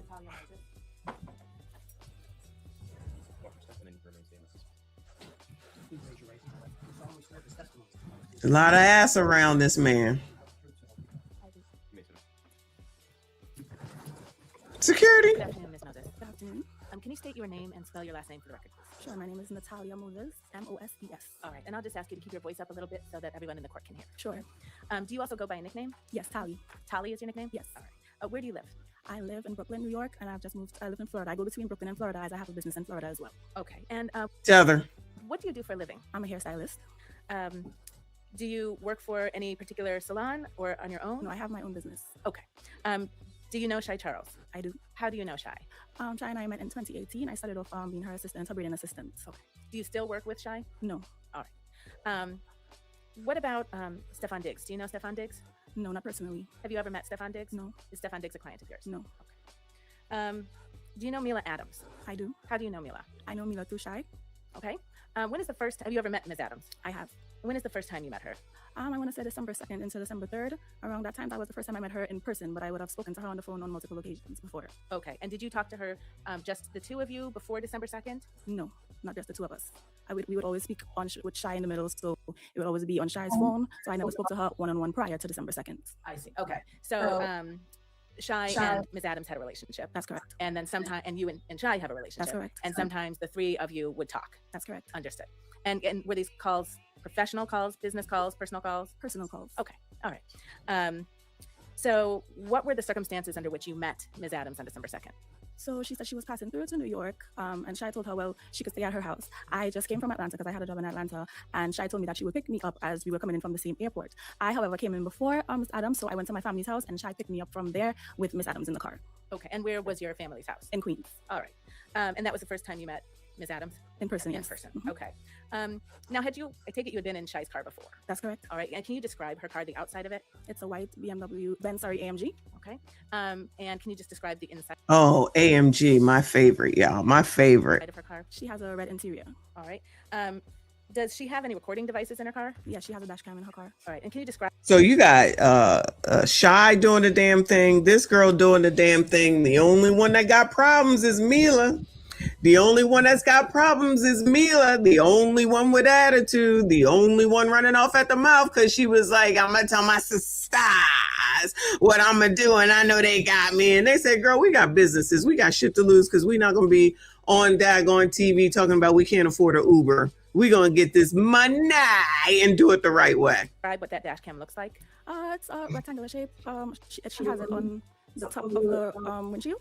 Okay. So you can see it when you're sitting in her car? That's correct. All right. And did you know that dash cam was in there? I did. All right. Did you know that on December 2nd? Yes, I did. And you could see it when you were sitting in the car on December 2nd? Yes, I did. All right. After Shy and Ms. Adams picked you up in, I think you said Queens? Yes. What did you do after that? We went to New Jersey. And what did you do in New Jersey? We were just chilling at the house. We bought food, girl time. We were just hanging around watching music videos and stuff like that. And during that time, it's a strange question, were the lights on? It was. Okay. When you were with Shy and Ms. Adams at the house in New Jersey, did you notice any marks or bruises or redness on Ms. Adams' face? I did not. Could you see her neck at that time? Yes. Did you notice any marks or redness or bruises on her neck? No, I did not. Did she complain at any point about soreness or stiffness or soreness or stiffness? No, she did not. You testified. Did you see her eat? I did. Did you see her drink? I did. Did she seem to have any difficulty swallowing? She did not. Did she complain about difficulty swallowing? No, she did not. Or sore throat at all? No. All right. Did her voice sound hoarse? No. Did her voice sound any different than it had sounded when you previously spoke with her? Done. This was it. Did you notice anything out of the ordinary in her appearance or her behavior on December 2nd? I did not. Okay. How long did you end up spending time with Miss Adams in New York City? Approximately a week. Okay. Did you spend that whole? So the point is that she ain't seen nothing either. Somebody was full of ish, allegedly. Oh, this is closing statements. This is closing statements. Then they showed the clock. You know, they just had this clock on everybody's channel as it counted down. And then they came back.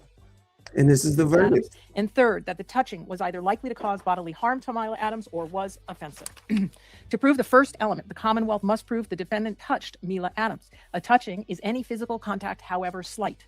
A touching may be direct, as when a person strikes another, or it may be indirect, as when a person sets in motion some force or instrumentality that strikes another.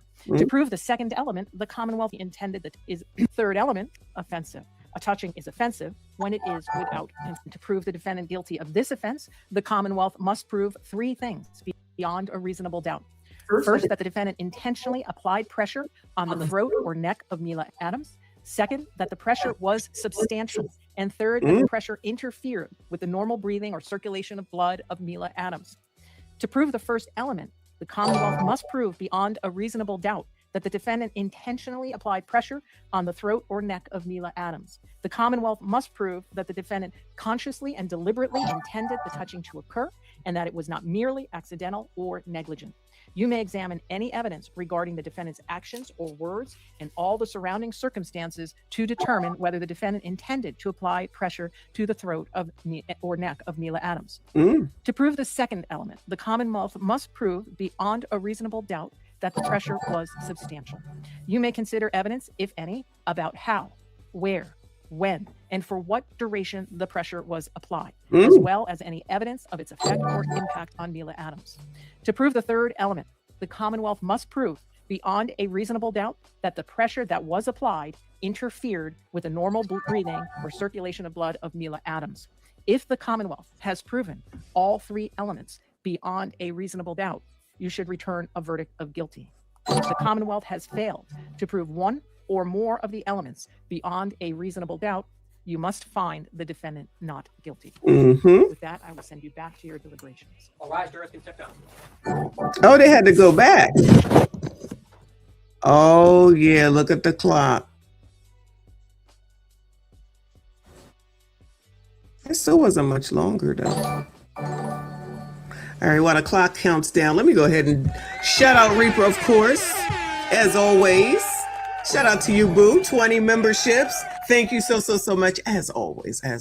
Thank you so much, hon. Shout out to all the channel members. I see you. I appreciate you. If you did get a membership, please make sure you thank Death the Reaper for the membership stream sponsor, as usual. Shout out to all of y'all for still being here. Hit the like button. Subscribe if you are new.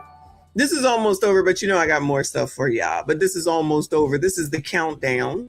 So we were able to watch Mila allegedly lie on the stand, but that's okay because her friends who were with her sat there and told that they ain't seen nothing. They was dancing, she was swallowing, she was eating, and she was doing everything. And there was no signs of any strain. And they said she full of sugar, honey, iced tea. So they said, we don't need you, boo. We'll go around you because you was out here running off at the mouth, telling people you was going to do something to Mr. Diggs. How about that ish, right? The nerve and the audacity. So this is today. They just got sent back out. On count. And it looks like it ain't even take another 10 minutes. They came back with this damn verdict. So we're about to listen to the verdict. Thank you so much, Reaper. Appreciate you. Will the jurors and the defendant remain standing? All others may be seated.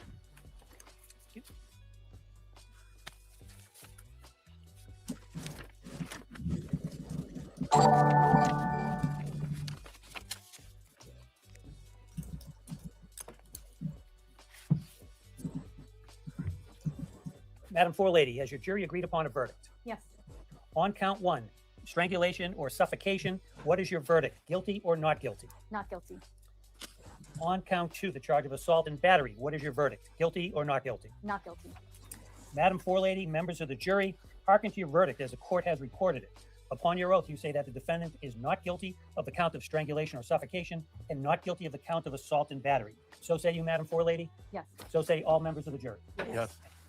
All right, thank you, jurors. Please be seated for a moment. Everyone may be seated. Thank you. Y'all better not talk about the fact that he had a tear either.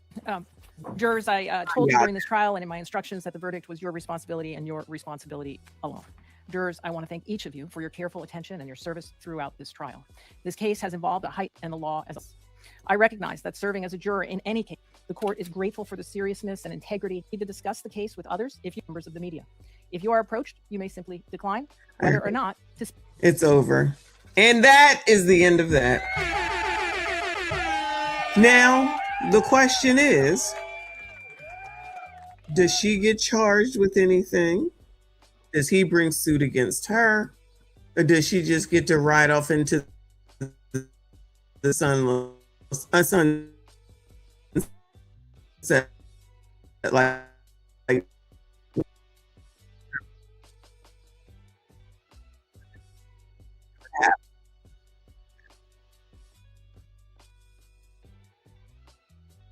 okay, that's enough. Everything is going crazy right now. Any charges against her, or she just gets to ride off in the sunset like nothing ever happened, even though she caused all this drama. So over here on the AP, the Associated Press, it says former Patriots receiver Stephon Diggs is found not guilty of assaulting his private chef. I'm assuming that must be his dad.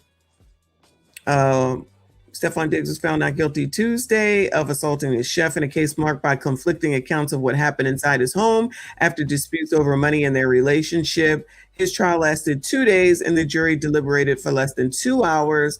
The charges stemmed from a December 2nd incident at his house in Dedham, where Jamila Adams, a former live-in personal chef known as Mila, testified that Diggs slapped and choked her during an argument. He had pleaded not guilty to felony strangulation charge and a misdemeanor assault and battery charge. Diggs' attorney said the alleged assault never happened and challenged Adams' credibility, arguing the dispute was about money or relationship tensions. Ooh, relationship tensions, including a disagreement over a planned trip to Miami rather than a violent attack. So she wasn't on the list of people that could go to Miami that he was paying for, and she felt some kind of way about that. Sounds like he probably made the best decision. They pointed to financial demands she made and testimony from friends and employees who said she did not appear injured in the days after the encounter, while prosecutors argued the case rests on her account of what happened inside the home. Get out of here. Defense attorney Andrew blah, blah, blah told jurors during closing arguments prosecutors had not presented a single shred of credible evidence that an assault occurred. That is true. There was no assault, no strangulation, no incident at all on that day or any other day. Blah, blah, blah, blah. There she is. That's Jamila. There she is today on the stand. I wonder where she is today. I wonder if she's celebrating somewhere. Anybody thinks that she's out and about in these streets, child? So anyway, the bottom line is that she tried it. She planned it. It didn't work out. And somebody should hold her accountable. But congratulations to Stephon Diggs for being able to beat the case. We was just getting into it. I was hoping it would at least last 3 days. That was some good testimony this morning, child. Looking crazy. I think we really should be asking the question, what happens now with regard to people who do this? You know, do they get to be held accountable too? You know what I'm saying? Anyway. All right, let's look at some other food. We're here to Brandon because, you know, he's dealing with women too. Maybe this should be Women's Week. So you remember that Brandon Jamal had the issue with his cousin at thank you, Queen, for the thumbs up. I appreciate you. For the he said he didn't like Jasmine Crockett, and then they had a fit and assaulted him, and then he called the police, I think, but the family said that he did it and the niece didn't do anything. Like, it's all crazy stuff, right? Because, you know, women don't go against women, even if it's the detriment to any of their other male relatives. It's crazy. So this says, live in Lear with Brandon. Threatening me in front of the police is wild work. Now, it looks like it's his neighbor. I thought it was his relative. So my aggressive neighbor, she's out of control. This is image that I'm sure the color committee don't have a problem. We're the color committee. The color community don't have a problem with. Typical. Back to your roots.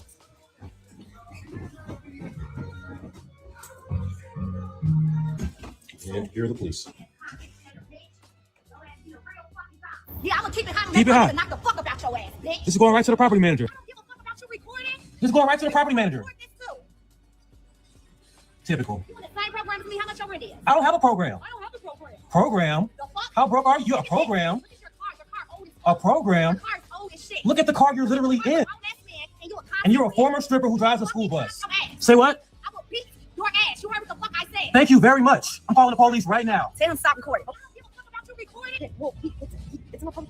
Tell him stop recording. It's illegal to record at your home. Okay? Stop recording before I slap your ass. Stop recording. You guys see the threat, manager. Typical. Back to your roots. Why do y'all always gotta be twerking? You know nobody cares about seeing your funky asses, right? That shit is not cute. That's like I guess that's a threat now when people do that. So you do that aggressively. Like no one wants your funky ass. You're outside in your pajamas. You're talking about somebody's car. You're getting in someone's car. It's not even yours. You're getting in the passenger side. Ain't that a part of the No Scrub song? I'd be so confused. Y'all swear you got so much going on and you look like funk. That looks like funk. Funkified. Ain't that a song?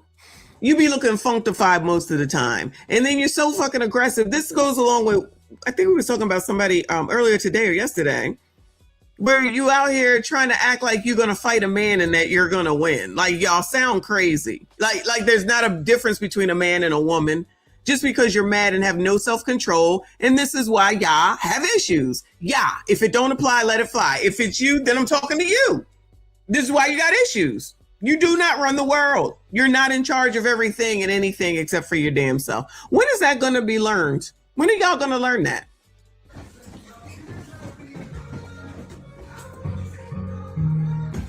And here are the police. Yeah, I'm gonna keep it hot. Keep it hot. Knock the fuck about your ass, bitch. Oh, she's mad because she had the music loud. He must have told her to take it down and then call the police. Allegedly, is what sounds like is happening. Oh, imagine another black woman out here not following the rules. You're not going to tell me. I do what I want, especially if it's a black man telling her, can you just turn the music down? So he can't tell you, but you can tell him. You see the hypocrisy here, the foolishness? John, I can't imagine why people are fatigued. This is going right to the property manager. I'm fatigued. I don't give a fuck about you recording. This is going right to the property manager. Typical. You want the same program as me? How much your rent is? I don't have a program. I don't have a program. Program? How broke are you? A program? A program? How should you know about this car? You paying attention to his damn car. Look at the car you're literally in. And you're a former stripper who drives a school bus. Say what? I will beat your ass. You heard what the fuck I said. Thank you very much. I'm calling the police right now. Tell him stop recording. I don't give a fuck about you recording. Tell him stop recording. It's illegal to record at your home. Okay? Stop recording before I slap your ass. Stop recording. You guys see the threat, manager. You should have they should have just let her go ahead and do it and then cut her off the fucking jail, child. This is that craziness, no control, ghetto ass with the nerve and the audacity to talk about somebody else. And the best you got is to freaking twerk and to threaten a whole ass man. And as soon as he beat your ass, it's going to be, nobody protects black women. Look at everything that black women go through. Exhibit 55,200,082. Another heifer out here heifer-ing. And then we'll feign like, oh my God, look what someone did to me. Child, Mila was the first one. I can't answer that. I don't understand that. I gotta explain. Girl, this is your lawsuit. What are we talking about? You're the one with the fucking complaint and you don't want to talk? That's why you lost. That's why you lost. And with the Mila situation, no other celebrity is gonna take her. No one's going to fund her. I'm not talking about banks. I'm talking about just somebody that's going to say, I'm going to believe in you. The odds are that's not going to happen. So do you think that this is going to help your business, ma'am? See, this is what I'm talking about. These people don't ever think. They never think ahead. Hot asses.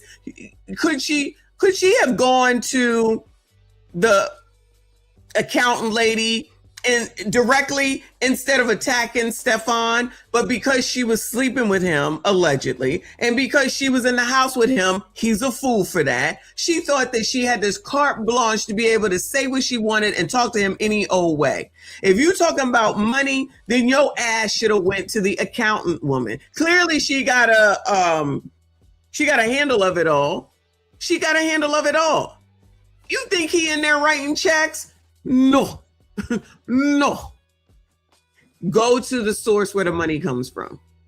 It couldn't have been possible that it was a mistake. No, she just thought she was going to get at him. Typical black woman, I'm going to tell this black man, which is what I've been listening to so many people talk about. And this is a perfect example of that, to your own damn detriment. Now you're not going to have no business. Child, you out here talking about you can't even afford an Uber. Imagine what it's going to be like now. That little girl, whatever the hairdresser's name is, she's like, this is my business. This is what we do. This is how it works. This is what I got. This is what he does. I got a lot of people. I handle it. I was only here this one time. This is my friend. We hung out. She ain't had no problems. She ain't had no bruises. So you didn't even think that far ahead. Never think that far ahead. This one, she ain't got nothing to lose. You know what? This one right here with Brandon Jamal has nothing to lose. So she's a loser already. We can see that, right? So this is why she's going to act that way. What is the difference between her and honestly Mila at this point? Because she thought that she was worth more than she actually was. She didn't think about it. She just wilded out and brought this to a level that it didn't even need to come to. And now where's she going to be at? Poor, or fake poor, or whatever. And then she'll be blaming Stephon Diggs for her downfall when it's her damn fault for what the hell it is that she did. Because like I said, nobody ever thinks ahead. Let me rephrase. Many of black women don't think ahead. They just think about the here and the now and don't think about the future and the detriment, not only to the situation, but to your damn selves. And then turn around trying to act like you're put upon. No, you did this. No, you made these decisions. No, you decided to take this route and didn't think about what the consequences would be. You're going to get them consequences one way or a damn another. For sure, for sure. Thank you, Boo. She said that's Cardi B's sister, Cardi D. Cardi Dummism. Just out here being no reason other than just being difficult. All right, let me take y'all to TikTok because we got to do this together. All right. It looked like the thing was freezing up. Hold on. All right, maybe it's working now. I don't know why. I don't know what the problem is. Okay, but anyway. So remember Dana Ding had spoke about Meg. No, she had spoke about Taylor Swift and all these white women basically who didn't have a meme like the meme that they made of Meg with all the dudes lined up and Clay at the end. Y'all remember that, right? So before, Dana was all for men, supportive of men. She loved men. It's all about men, black men, black men, black men. Well, now it sounds like she done changed her tune. I guess, she would rather have the support. So it sounds like she's changing the tune. So she had asked people to answer the question. We answered the question. Other people answered the question. Now she got more to say because now it's black women can't even date without being disrespected. It always got to be this big old to-do, just pulled up out of your ass, just to blame, I'm sure, black men, and to just always say that it's all black women go through so much because y'all don't shut the fuck up. Because y'all don't just live. Y'all don't just be. Y'all got to make everything over fucking complicated, unnecessary, and it's annoying AF. And honestly, I'm tired of talking about it. But child, this one, given where she was and then seeing where she's going, child, maybe she in the same lane as Mila. All right. So she got to change the trajectory or something and make it something completely different. But we're going to listen to this and I'm going to interrupt because this shit is long. But Black women can't even date without being disrespected. Well, child, just find an island and all go there. I'm not going, but y'all go find an island and just go and be happy. Just, it must suck ass to be so damn miserable every damn day. Is there a day that goes by that y'all ever shut the fuck up? It's honestly very annoying. And I have Black woman fatigue, and I'm a Black woman. I have Black woman fatigue. Because there's no possible way you can really be this miserable. Every day? Every day? You have nothing to be grateful for? You have nothing to be thankful for?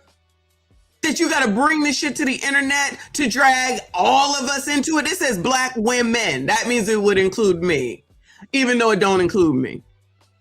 Because I don't get all this disrespect that y'all get. How come y'all think that y'all get so much disrespect and then there's so many of us that don't? Could you be the problem since all you do is complain? All y'all do is complain? Damn. What do you think life is? Like this is your life? This is your life? Kristen Bacon, thank you. Dana's a whole bot. Thank you, and I appreciate you. She's something, child. She is a miserable person. Add her to child. Bring up non-Black women whenever you try to make a point about Black women need to be more submissive and Black. She the one that brought up all the non-Black women, but now all of a sudden it's everybody else that brought up the non-Black women to talk to her about what she brought up. Black women needing to be more fit, more friendly, more feminine. But when it comes to bringing up the unfairness and the double standard of the dating when it comes to Black women versus non-Black women, that's always Black women worrying about what non-Black people are doing. It's always Black women bringing up what y'all. Shout out to the white people and whoever else is here, child. I don't be thinking about none of y'all in my life with regard to nothing. I promise you. Let me say it again. In real life and even on this internet, except for White People Wednesday.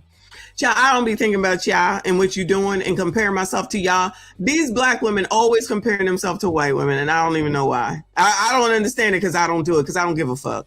I don't compare myself to anybody. I don't need to do that. Why do y'all feel the need to do that? You're not happy with yourself, so you got to worry about somebody else to try to make yourself feel better and bigger or something? It don't make sense. It don't make sense.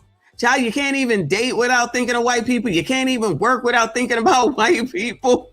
You can't go on. You can't make a TikTok without. Remember when they used to say that TikTok was racist because they pushed all the white people and all this other stuff, which, you know, maybe it is true. But child, y'all just be bringing up white people with regard to everything. No wonder people coming up with Black fatigue. I'm fatigued and I'm Black. Shut the fuck up. Oh my God, go get some Mary Jane and be happy, like something. That's where you want us to stop bringing them into the conversation. No, we're going to bring them into the conversation the same way you bring them into the conversation at your convenience.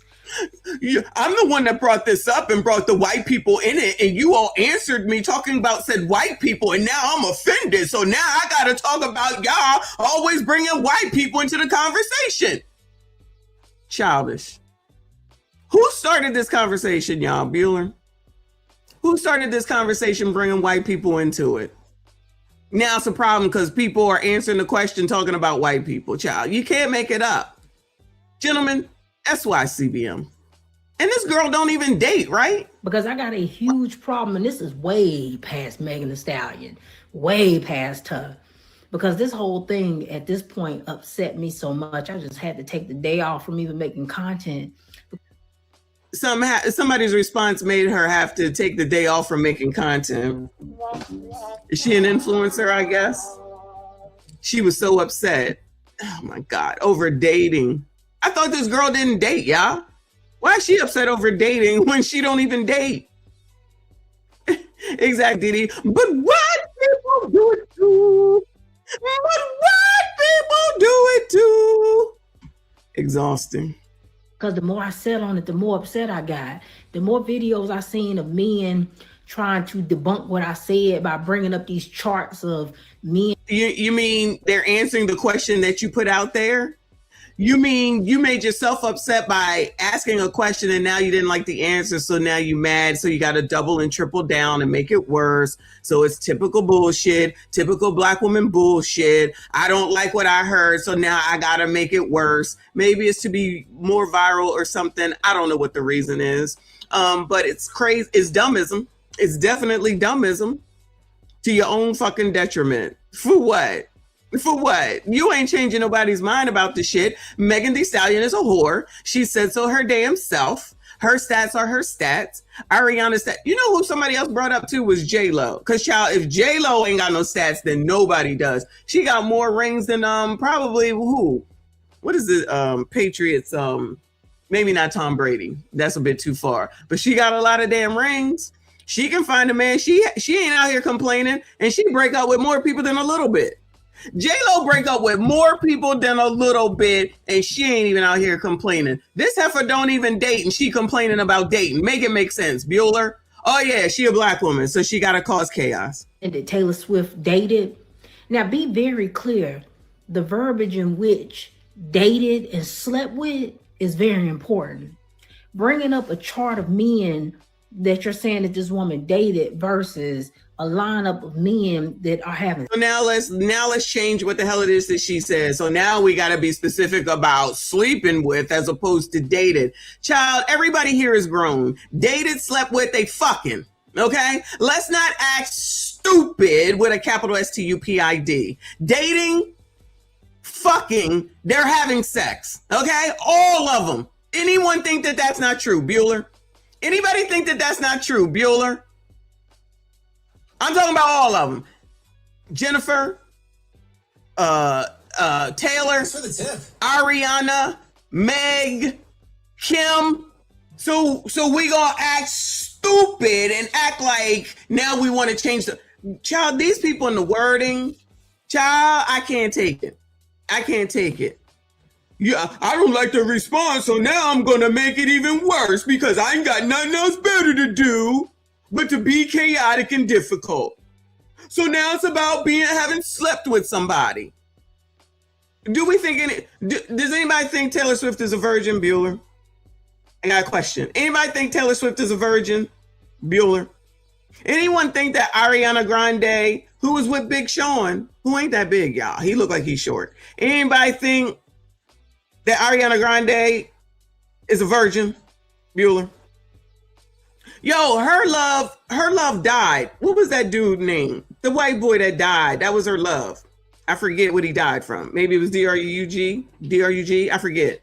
Remember that white boy? I think it may have been a rapper. That was her man's. She was in love with him. Now she allegedly over there with that woman. I forget her name. Anybody think that J-Lo is a virgin, Bueller? Take the marriage out of it. Mac Miller. Thank you, boo. Yeah. That was her love. Okay. Y'all don't think listen, rest in peace to that man, whatever the hell he did. I don't remember. That was her man's. Y'all don't think she slept with him? Allegedly, but probably. Are we gonna act stupid today? Not us. Dana think we stupid? We not stupid. We not stupid. You don't like the answers you got, so now you want to triple down and try to change up what it is you're trying to say. I don't think that none of them heifers are virgins. None of them. None of them. I don't care, but it seems like you care for some reason. Why is that? That should be the question on the table, Dana. Why do you care about all these white people, first of all, and who the fuck they fucking, and why it is that you, what is it, parasocial, y'all? Are you parasocialing with Meg? Your lives are not the same. I mean, your lives are not the same, okay? Don't put yourself in Meg's place. You're going to be highly disappointed. You're not the same at all. Thank you, Grits and Bacon. He said she got more rings than Thanos. Yeah, Jennifer Lopez for show. Exactly. This woman can't get one. She mad at everybody else. J-Lo done got plenty. J-Lo been talked about for forever. And she's been married, what, twice? Chris and somebody named Chris and Mark Anthony. And the rest of them, Ben Affleck. This one can't even get a date. The other one's been, child, Draga, thank you, boo. He said Taylor is probably nasty and freaked out. She probably is.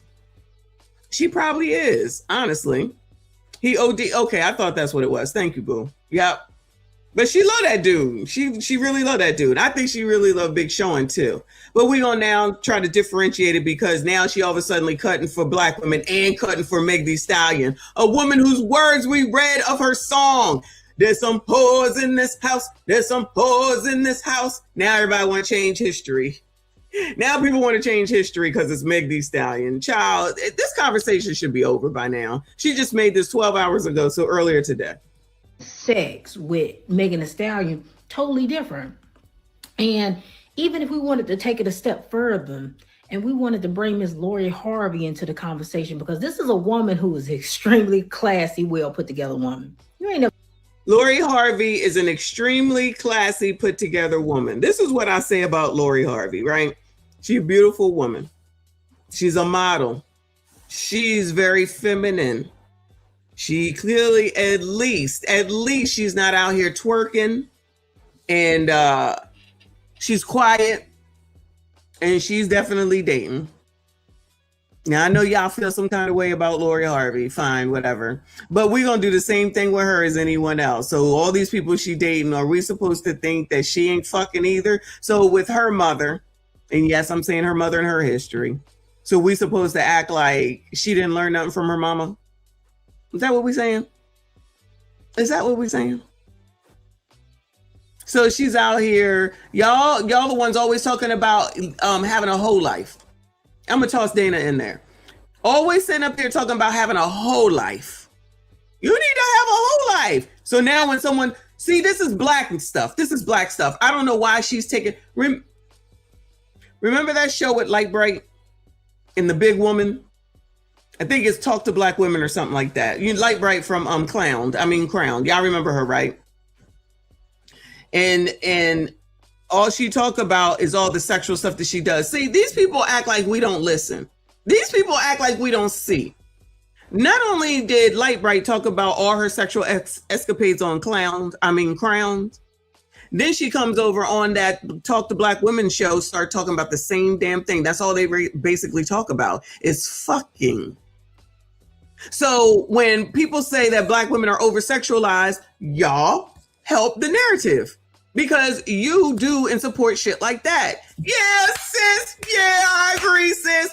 I think there's a girl on there, Jessie Wu or something like that. I think she be on there. That gay girl from the Megan Good show that was on Apple TV, child. Y'all, oh yeah, he live a whole life, girl. Whole life.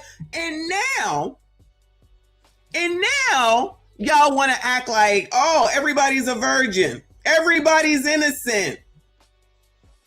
Everybody is just poorly misunderstood is what's happening. It's not right. How could you say this? How could you do this? So we supposed to just forget all that, y'all. Just forget all that. That didn't happen. That's a figment of y'all's imagination. Oh, no, we remember. Oh, no, we remember. But you want to act like you want to change it up. And now it's, oh, black women suffering yet again. Oh, no. Lori Harvey. Listen, Lori Harvey ain't no different than the rest of them, y'all. I just think that she's quieter. That's it. She's just quieter. That's it. She could have a list too, I'm sure. But you don't get to become a celebrity and then be out here doing shit that you do and then showing everything, being on display, and then all of a sudden you want to turn around, or people like this want to turn around and say, it's because it's black women. Well, why don't you go and talk about the black women that sit up here always talking about having a whole life, live it up in your 20s, have sex with as many people as possible, see as many men as possible. How about that? You don't want to address that, Dana Dane? You don't want to address all those women that's always saying have a whole life, and those people are well over 30. So why they saying it to these younger people is beyond me. It's beyond me.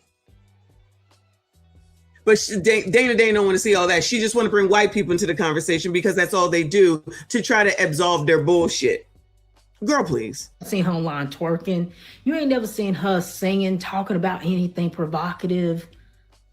She exudes class. And even that didn't save her from y'all giving her the title of being a hoe. She gets around. Call her whatever you want. Are we gonna act like the woman don't get around? We're gonna act like Lori Harvey doesn't get around Bueller. So now we just want to make some shit up, right? What's up with you? What's wrong? None. Were you listening? Yeah. You know who this is, right? Yeah. Now, do they not go around here talking about have a 304 phase? Have a whole phase. It's a whole phase. Have a whole phase. Have a whole phase. Somebody goes and has a whole phase. Now y'all want to feign ignorance. It's not right. It's because it's black women. It's black women. It's black women. Not passed around like a hot potato. She ain't even being passed around. She's willingly doing it. She's doing it. She's doing it. I can't take it. Go ahead. What? It is what it is, dog. It is what it is, exactly. So why is this heifer making this shit? Because you've seen her dating several different dudes in the industry. You have no idea what she's actually done with those men. You do not know whether or not they're. Yeah, we don't know what they. Yeah, we don't know what they've done with these men. We don't. Are we adults here? Are we adults here or what? So what were they playing? Dominoes? Were they playing Operation? Shout out to Generation X. Were they playing Shoots and Ladders, y'all? What are we talking about? You mean Snake and Ladder? Whatever it is. It's like you're just saying shit. Just shut up. Why they always got to be bringing white people into it? Always, always, always. The black women are the ones that's talking about whole phases. It's a great excuse. It's definitely an excuse. The thing about it, though, white bitches do their thing and be smooth about it. I don't disagree. They don't say black women and compare themselves to black women. That's what they don't do. No, I can't picture no other race being proud and promoting shit like this. I've not seen it. This has to be a sickness. I have to be honest. It's got to be a mental sickness. And I'm always like, get some therapy. This girl, I don't know if you know, right? She used to be the male advocate. Now all of a sudden everything is about black women and how wrong they are and stuff like that. Yeah, I know. I seen that content around. Oh, okay. So she hit and miss, dog. One day it's like two different people almost. So, you feel me? Yeah. It's like it's two different people in inside her head, and I don't know. I don't know either. I don't know. She's changing over. She's changing over or something. Thank you, Book. He said, "Can we put Trent in timeout for wanting to knock down Gail?" Lord, they brought that up. He brought that up earlier. Why is this one? It's not one thing. You see, I can't. Oh goodness. Anyway, let me let her go on. One woman has ever slept with any of those men. You're assuming what you think has happened. Oh my God. That's the point. Black women are not even allowed to date without being labeled a slut or a whore when you don't even have the proof of what those women have been doing. However, other races of women can be known hoes, and you'll still give them grace. How do we know they're known hoes by your logic just now? Because I don't think that we've seen any of them physically in the act of doing anything. But all of a sudden, white people are allegedly getting a pass. And then she's specifically talking to you black men. But I'm going to toss myself in there because she's being totally dumb right now. She's being just being combative for combative's sake. Everybody innocent around here, chat. Everybody innocent around here. I guess the only one that we can confirm is Kim because we saw the tape. I guess really that's the only person that's not a virgin. I guess Kylie's not a virgin because she got a kid. I guess Chloe's not a virgin because she got a kid. They only had sex those times that they had babies, so that's it. They're not hoes. it's not what you do, but it's how you do it. It's not the fact that you are dating, it's how you're dating. It's not the fact that these bitches ain't fucking hoes. It's the fact that how they hoeing. They're not promoting this hoeing shit. They not actually promoting hoeing and then being hoes. It's normally these bitches is hoes, but they don't promote that shit. Correct. They've been getting knocked down since they figured out what pipe was. You feel me? They've been addicted to pipe since they figured it out. Yeah. They ain't stopping being hoes, dog. This shit is like, it's so fucking, fuck, it's so stupid. This is why. How many, if black people are the minority in the land, right? The minority in the land. If we do ratio match itself alone by itself, the ratio match alone tell you more white women out here getting down. What are we talking about? It's how they do it. It's just that simple, dog. I agree.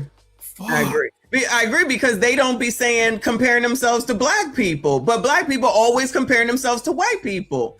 That's why I said a second ago. I'm like, I don't be thinking about what white people are doing. They're not even the problem. We're the problem with stupid shit like this. This is Stockholm Syndrome at its best. You swear to God that they evil for what they did to you, but every waking second of the day you worry what the fuck they think, what they doing, do they approve? Are you out your mind? That is what it sounds like. They don't even think about you long enough. Exactly. I agree. But you worry and come on with the game. Oh, it's comparison game. They don't compare no damn we just watched the end of Stephon Diggs' trial, and there was the chef who's the one that brought the charges, right? She was combative. She was difficult. She was, I'm going to tell you. Now, she the one that's trying to get these charges against this man, right? And this is how she came across on the stand. You're not going to tell me. Not answering questions, being obtuse, just being crazy a bitch, right? She's supposed to be a business person. She's supposed to be a chef. She wanted him to invest money into her opening a restaurant. And so what she did was accuse the man of not paying her and say that he assaulted her, right? They brought on Stephon's hair dresser woman. Beautiful girl. She said, I come and I do wherever he want me to do it at, 3 to 5 hours. He pays about this much. I got other clients. They fly me in. High clientele. She came dressed perfectly. She looked amazing. She answered the questions. That's that. The other girl came. What did the other girl do, y'all? It was another black one. Good night, boo. I see you. She came in with her business. She does blah, blah, blah, blah. She answered the questions. She was dressed properly. She does this. She does that. I forget what she does. But they all came in normal. And I'm like, these are people who are going to have businesses forever. They're at least doing things thinking this is my business. I'm not going to get it effed up over this shit. As opposed to women that will jump all in and say, yeah, that's right. Because if she said it, then that's what happened. Fuck her. That's your issue. I got to take care of my own shit. I got to make sure that my shit is straight. And from the way they're saying that they're handling it well, and it's going to be like a longevity, and they're under 30 years old. I said, this is what I'm talking about. Shout out to them. They doing the damn thing. You sitting up here telling a girl that you want to get a lick on Stephon, bitch, don't be mad because you fucking him and he fucking everyone else. That's really what it comes down to. And he didn't want you to go on that trip. So now it turned into all this. So now you've ruined your reputation. No one is going to want to work with you. None of these entertainers are going to want you to come and be their chef or be in their homes. You can't be trusted now. So where are you going to go? Team lead at McDonald's? Nothing wrong with that. There's nothing wrong with that. I mean, she's already a chef. She might, you know what I'm saying? The birds might come out a little different. I don't know. Maybe she can do her own thing like the people on Instagram or something. But who would trust her? Because if she thinks that something is not right, she's gonna blow it up. That's what she just did when we heard from the Stephon's business lady person that takes care of the money basically. And she said, that's really who she should have been talking to. Stephon probably don't know what's going on. Go talk to her. He don't even do the Cash App thing, it sounds. It's like he pays them through the accountant lady. So he's doing like proper banking. Correct. So he's doing it right. He got 4 businesses set up. She gave it the breakdown. I said, this is somebody that knows what she's doing. She's an accountant. She know about money. This lady clearly don't. She don't even have money for an Uber. She didn't even got money for an Uber. But she had a BBL, allegedly. Allegedly. Let me tell you. Let me tell you a story. Uh-oh. Recently at work, a young guy got into a little verbal argument, right? Mm-hmm. He was right. He was completely right about what he was saying. He's talking to a superior. Mm-hmm. But his attitude and his behavior made him wrong instantly. Mm-hmm. People don't understand that concept. Mm-hmm. People don't understand that concept of how behavior kind of works in certain settings, in certain rooms. You have to be on what they call your best behavior. Correct.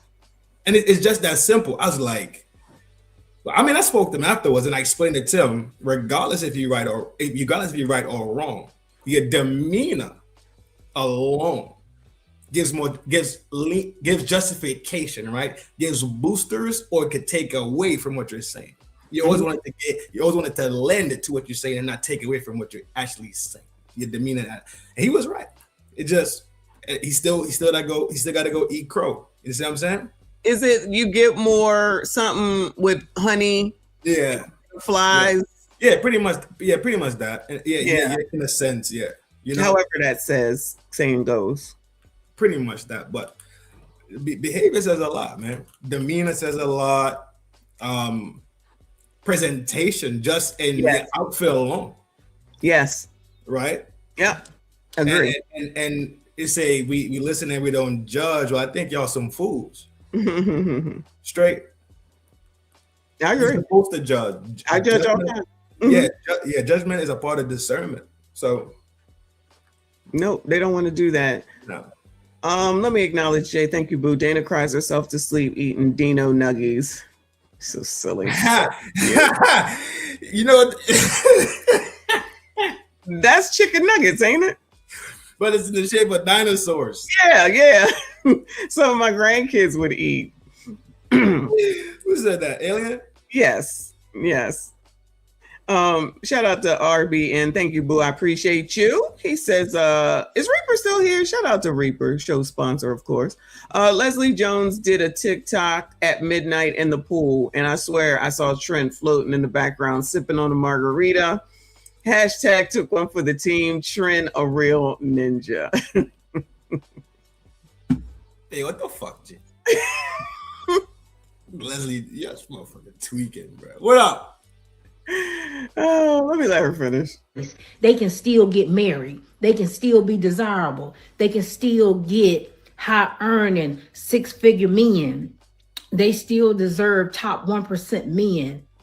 But somehow a black woman who ain't never did any of the stuff that you claim that Megan do, a totally different aesthetic, totally different type of woman, she don't even get grace when it come to y'all, because you'll still assume what she did, even though the men have never told you that she did it. She's never told you that she did it, but you assume it because she black and she pretty.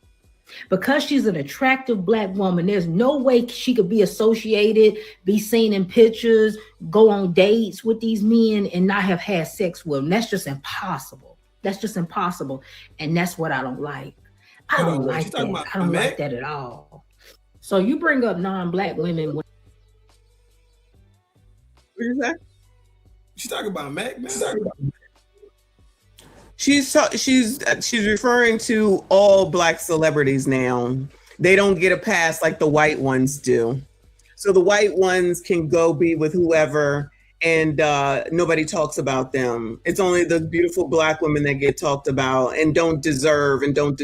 She needs to get up off of the internet, because clearly she's spending too much time on it to be coming up with these observations and these hypotheses, because it doesn't make any sense at all. All these celebrities get the same damn treatment, period, point blank. The difference is that black people always talking about hoeing, sex, having a whole phase, twerking, and all that other bullshit. Now we're supposed to believe that nobody has sex around here.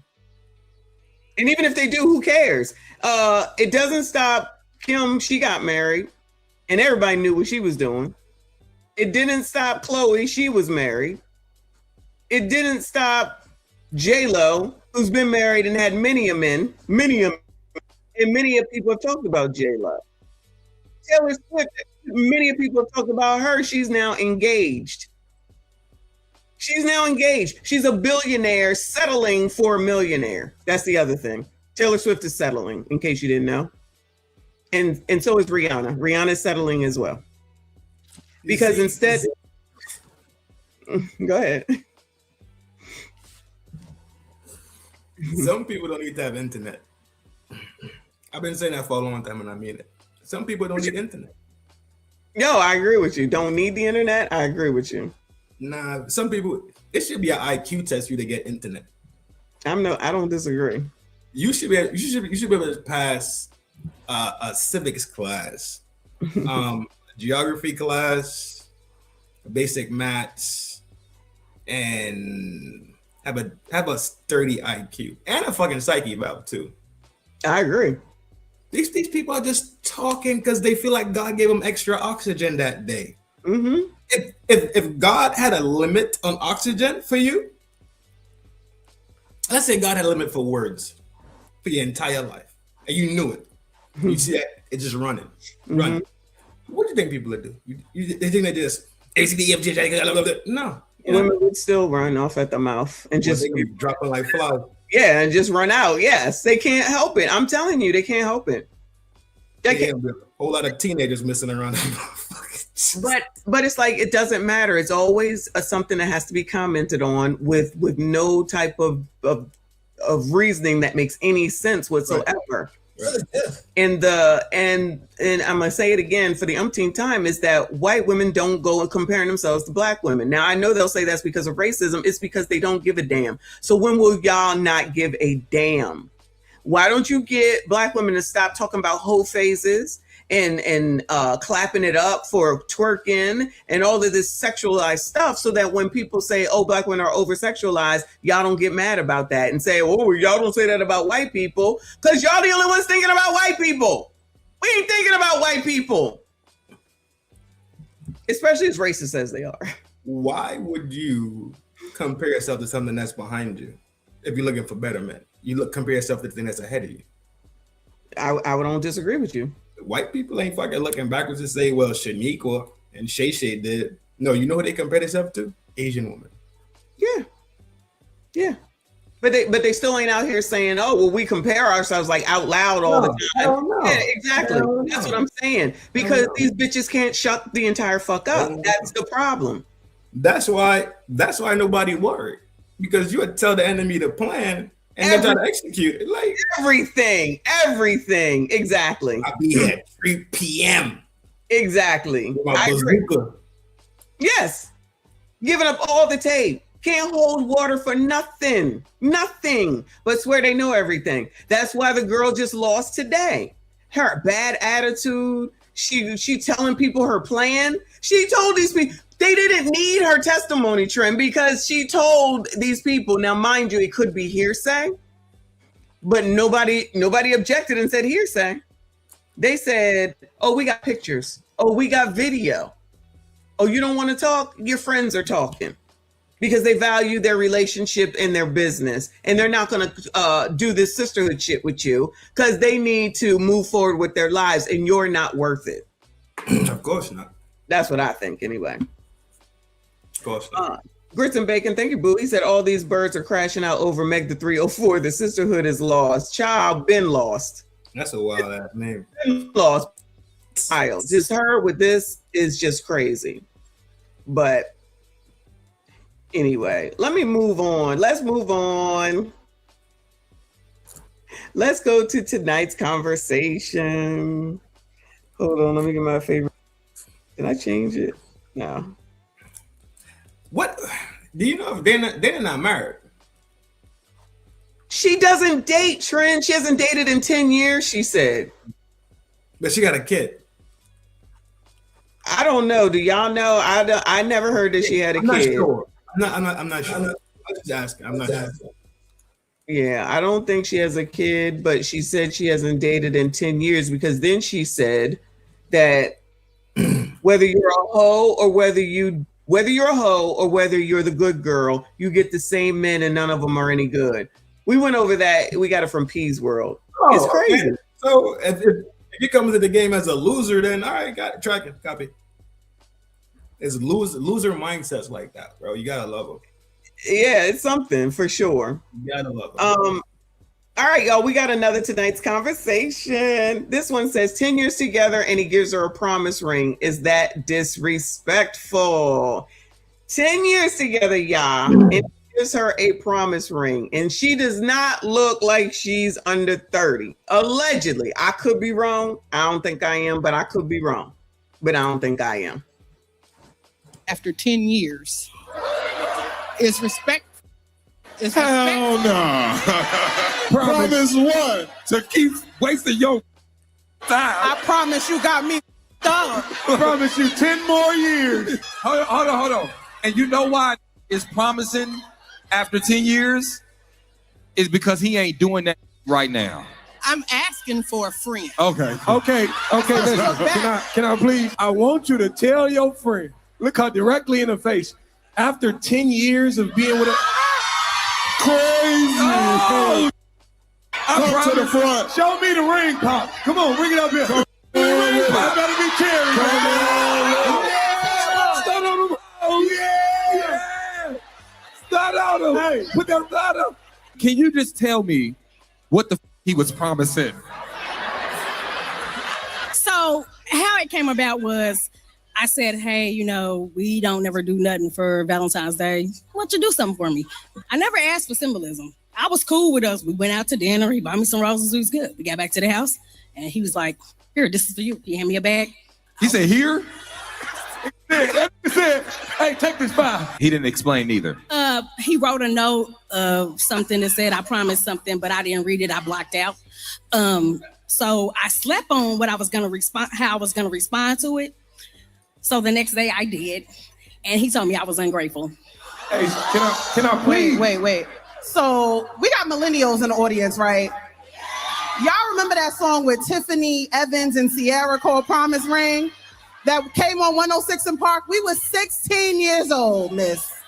We are too old now for promise rings. That's what I said. At this big age, I promise you I'm gonna curse you out if you come in my house with a promise ring.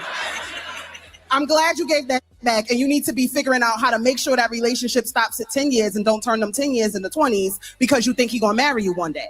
But again, she asks, is it disrespectful? No, that's status quo for this relationship. I've been giving by on half effort for 10 years. Why would I change it now? You understand what he can only respect you as much as you respect you. And any man that's 10 years in, damn, promise ring at 30 something. It's crazy. But no, see, and that's the thing. He's 45. I'm gonna be 50 this year. You got you a little young nigga.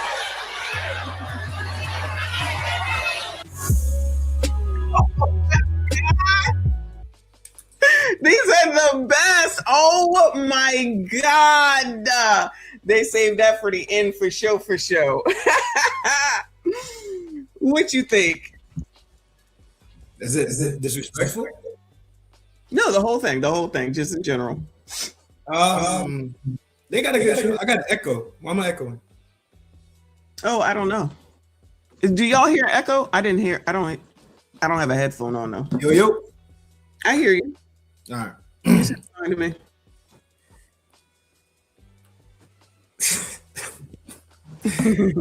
She 50 something. I didn't think she was 50 something. She looked good. Yeah, she don't look like it. That's that relationship dynamic, honestly. What is she expecting? She's expecting what she's getting, I say. Yeah. Isn't no way in 10 years that the conversation that marriage didn't come up or expectation or something like that? I would agree with you. But if it's not a requirement for her, I think the issue is the fact that he gave her the promise ring. She acts like she's offended by that. Right? But you've already been together for 10 years. You said you wanted him to do something. He did something. And now you're upset at what it is that he did. Does that make sense? I'm with you. I'm tracking. Yeah. So you asked for something. He gave you something. You're still upset. So I don't know if it's the fact that it was a promise ring, which is really is stuff that kids do. Promise rings, from what my experience, is something that you do when you're in high school. Yeah. You do it with your parents to promise that you'll stay a virgin. Other than that, you're either going to do something to get married or we're not. But that's but who knows the dynamic, right? Like the internal workings. What if none of them want to get married? But what if he's promising to be faithful? Like, what if he's promising to keep paying the rent? You understand what I'm saying? Like, promising to be a stand-up guy to her. Agree, but she didn't clarify that, and she allowed them to go ahead and assume. So when Trill comes up at the end and says, this is fine for them because this is the relationship, I agree. Yeah, for sure. So why get mad that he gave you a promise ring? You're right. He could have been promising, and she didn't clarify that we'll be together. She was mad. Go ahead. So she was mad, vented it to her friend, obviously, right? And her friend wanted to low-key put her business out there and then front her off, right? She wanted her to do it. The girl wanted her to do it. The girl wanted her friend to point her out? So let me explain the show because a lot of people aren't familiar. When you come to this show, they pass out paper and pen for you to write a question down if you want to write a question. The only person who knows what the questions are is Ace, the person that runs the show. The rest of that panel doesn't know anything. He passes them back out with an order with a number on it in the order that he wants to be asked to see what's best for the crowd, right?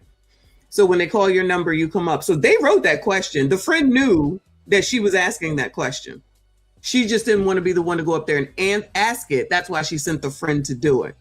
So that's when the lady wanted to make sure it was like, I want them to not know it's me. And that's why she turned around and looked at her, and then they made her come up there. So that's what happened. So she knew this business was coming out. She knew.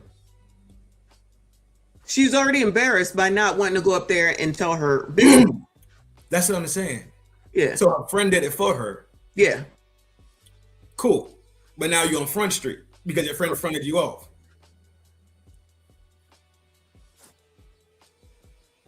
I don't see the issue. It's not the issue. The issue is that she didn't clarify what the promise ring meant. She tried to play it off like she didn't like it. But that's why I was glad at the end that Trill said, this is where your relationship is, because you've been doing it for 10 years this way. Clearly, if marriage was important to her, then they would have had a discussion already. Yeah.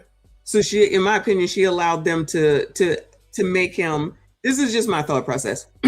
She allowed them to basically make fun of him for not asking her to marry him and doing a promise ring. That's embarrassing to him, right? So then that means that you're basically putting not only your business on Front Street, you're putting him on Front Street as well, which is a lot of what happens here, in my opinion, because it's mostly women that come and ask these questions. And all you're doing is putting your business looking crazy or the person you're with looking crazy. Right. So you can't possibly, for the most part, have a relationship after this, after doing all this. Buddy packing his shit right now. That's what I'm saying. And she's 50 some odd years old. I think that has a play in there too. I think that has something to do with it. That she's 50 some? Yeah, she kind of big, 50 some years old. Still look young in the face. Still don't look 50 in the face. Mm-hmm. But there's some inner workings in there that clearly they both are comfortable with enough to make it stay 10 years. Mm-hmm. It works for them for 10 years. So I don't know. It's something odd in there though. It's something definitely odd for it to be 10 years. So that means he was 30 something, she was 40 something. Mm-hmm.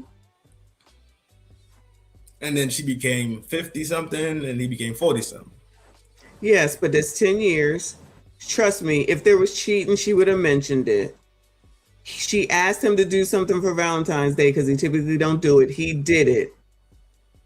And it's like, what were you looking for, ma'am? He did what you asked him to do. This is how I'm looking at it. And you're still not happy. He tossed the promise ring in there as extra. You didn't explain it. You're still not happy. Trust me, if he was cheating, she would have said it. That's all they ever say. I feel like she left some things out and to try to make him embarrassed, and she may have just fucked up the relationship just by doing this. For sure. At 50-something, she kind of out the game. To be honest, she's been out the game. She's not. She got a 10-year relationship. What you talking? If she breaks up, if Buddy packs some shit, she got to probably go back on the hunt. Well, she get piped for sure, but you know, it's like people want relationships. You know what I mean? Yeah, for real. So getting pipe only do for but so long. You see what I mean? Right. Yeah.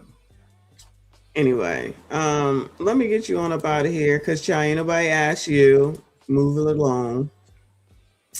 Let me go to the next one, child.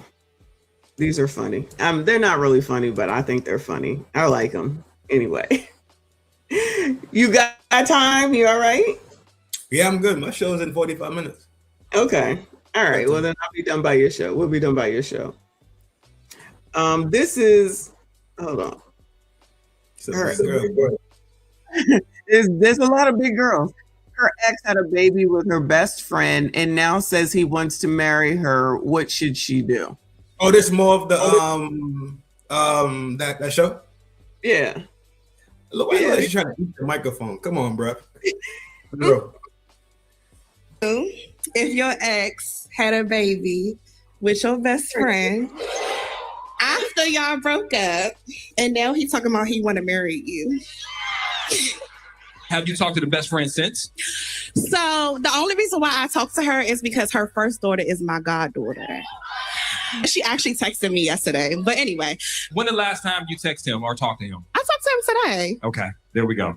All right, so when the last time y'all had sex? You're my business, Ace. Don't do that. When the last time y'all had sex? Probably a couple months ago. Okay. The best thing that you can do for the up people in your life is let them have each other. I think that the best thing that you can do in this situation is save yourself because you the one that got out without the baby. Hello. First and foremost, I just want to apologize to you, right?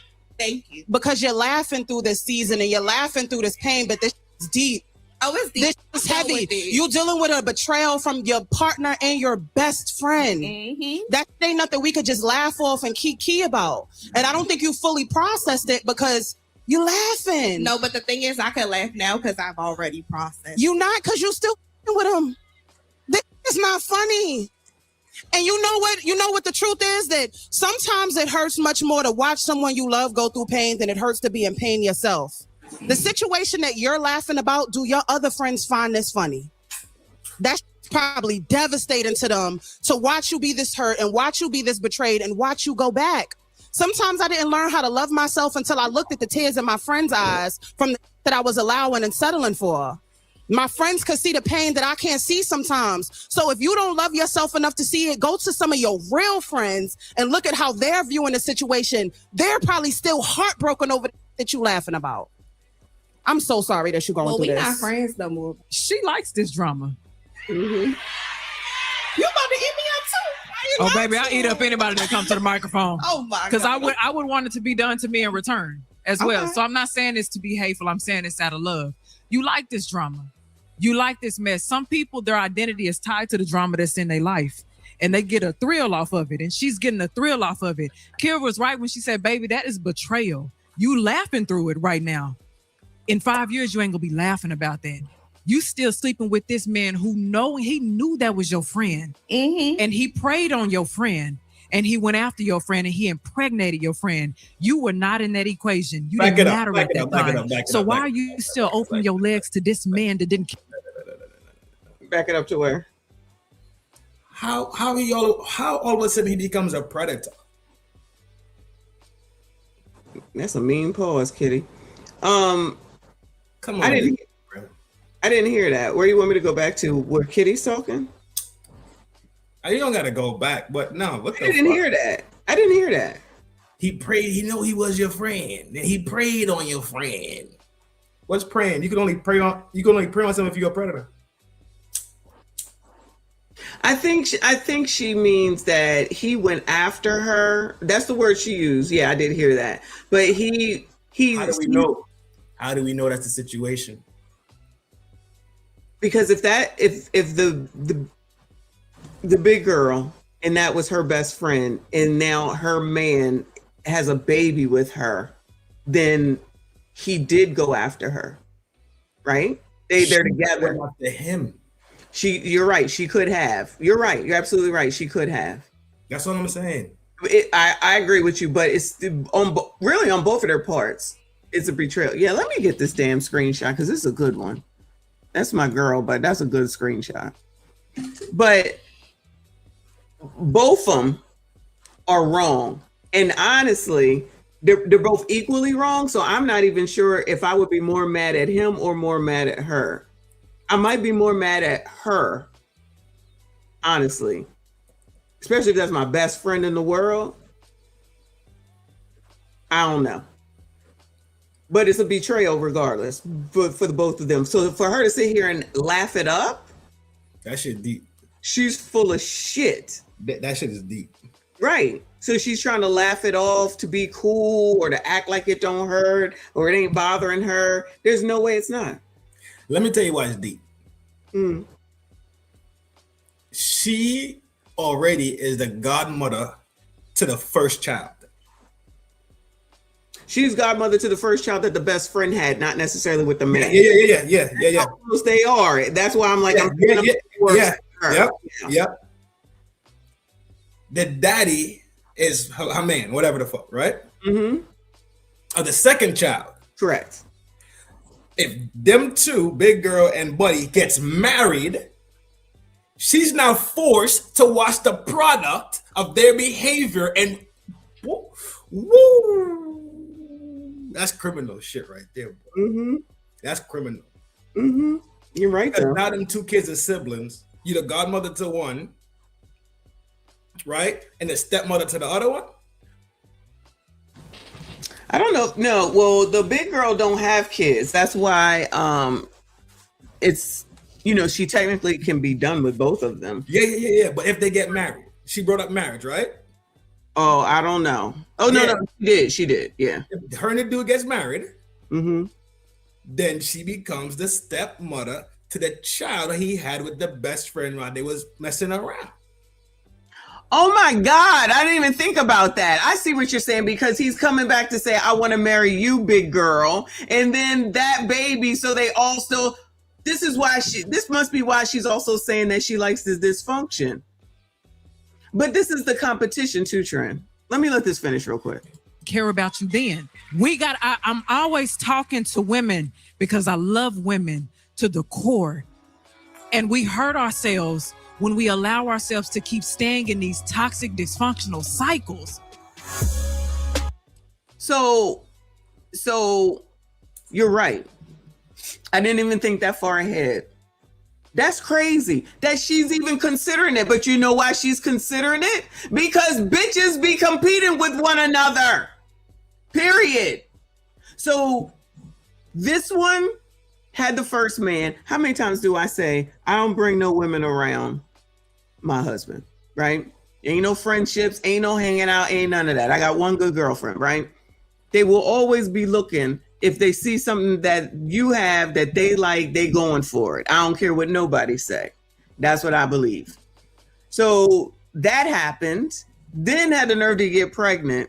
Now he's coming back to you because he knows that he can to ask you to marry him. And you didn't say, nigga, what? Slap his face and move forward because you're entertaining it. So then whatever happens between the two of them, right? Meaning the two women, you know who they're going to blame for all of this. Y'all. The pipe. Black men. Even though they're choosing to be in this is what this show is showing, right? Is that women will do whatever, say they won't settle. This is a settlement. We don't settle. This is a settlement. Then there's another settlement coming up by him coming back and you're entertaining it, which leads me to believe that she would do it to spite her She would marry him because it was her man first to spite her. And then she has to live with the product of their relationship. And then she'll go get pregnant too. It'll still be y'all's fault. Go ahead. This is insanity. They live in soap operas for real. Yes. He just popped her a couple months ago. That's why I said she's entertaining it. And she thinks she's fooling somebody with that fucking laughter. All that is nervous laughter. And she wanted to bring this to the forefront. You know why? Now that we're talking about it, so that the girl, the baby mom, knows that they was, one, still effing around, and two, that he's talking about marriage to her. This is the sisterhood. The sisterhood.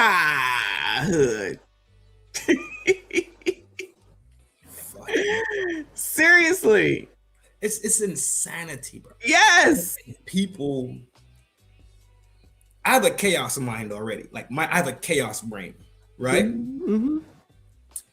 And some shit for me, I have a chaos brain where I think chaos and I think about the chaotic things, but I don't behave in chaos. Mm-hmm. I can't function in chaos. These people are living and functioning in insanity and chaos and drama. That's why I love this. Why would she even let him pop? Why would she be in contact? Correct. They're competing. That's why. I'm telling you. All this talk about we can't find a man, it's all the men, it's them. I've been saying this, but this show shows and proves it. They're willing to come up and talk because they want the advice. And these people, Trinidad, for the most part, just like we just saw with the 54-year-old and the 48-year-old man and those two or that lady just now, she might be in her late 30s.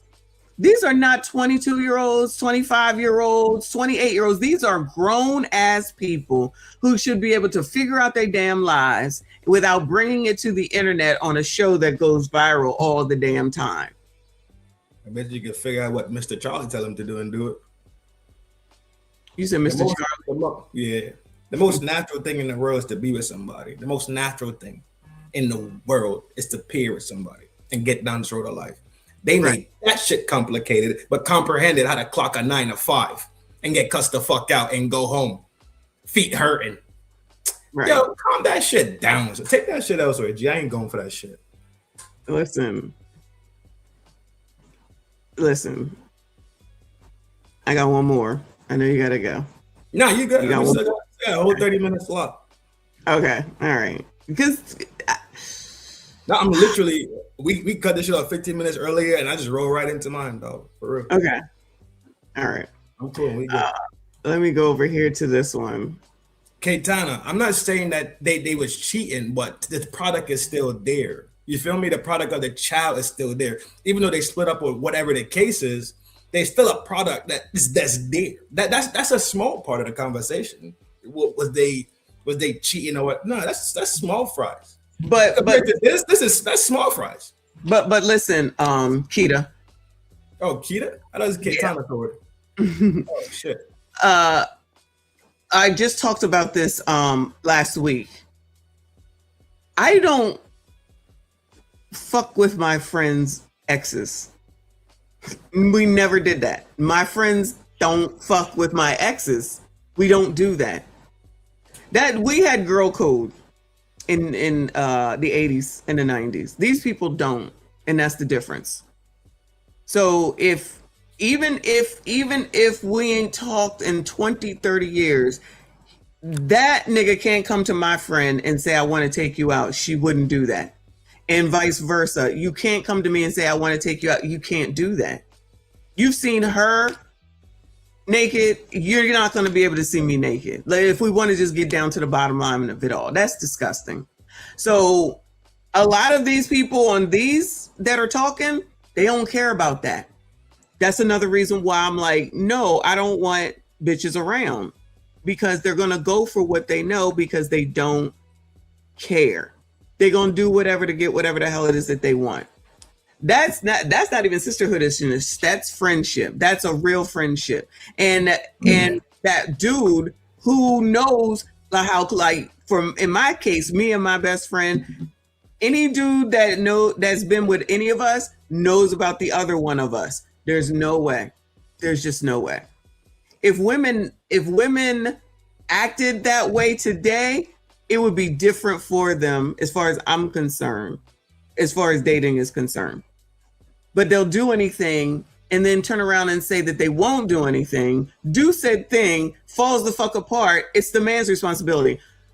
I'm not saying that he don't bear responsibility in this, but there's no entertaining him now that he's gone to your best friend.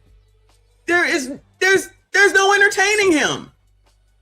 There is nothing that we need to talk about.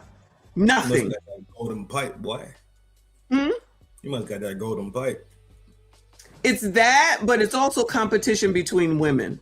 Yeah, I'm jacking it. I don't want to lose. I'm jacking it.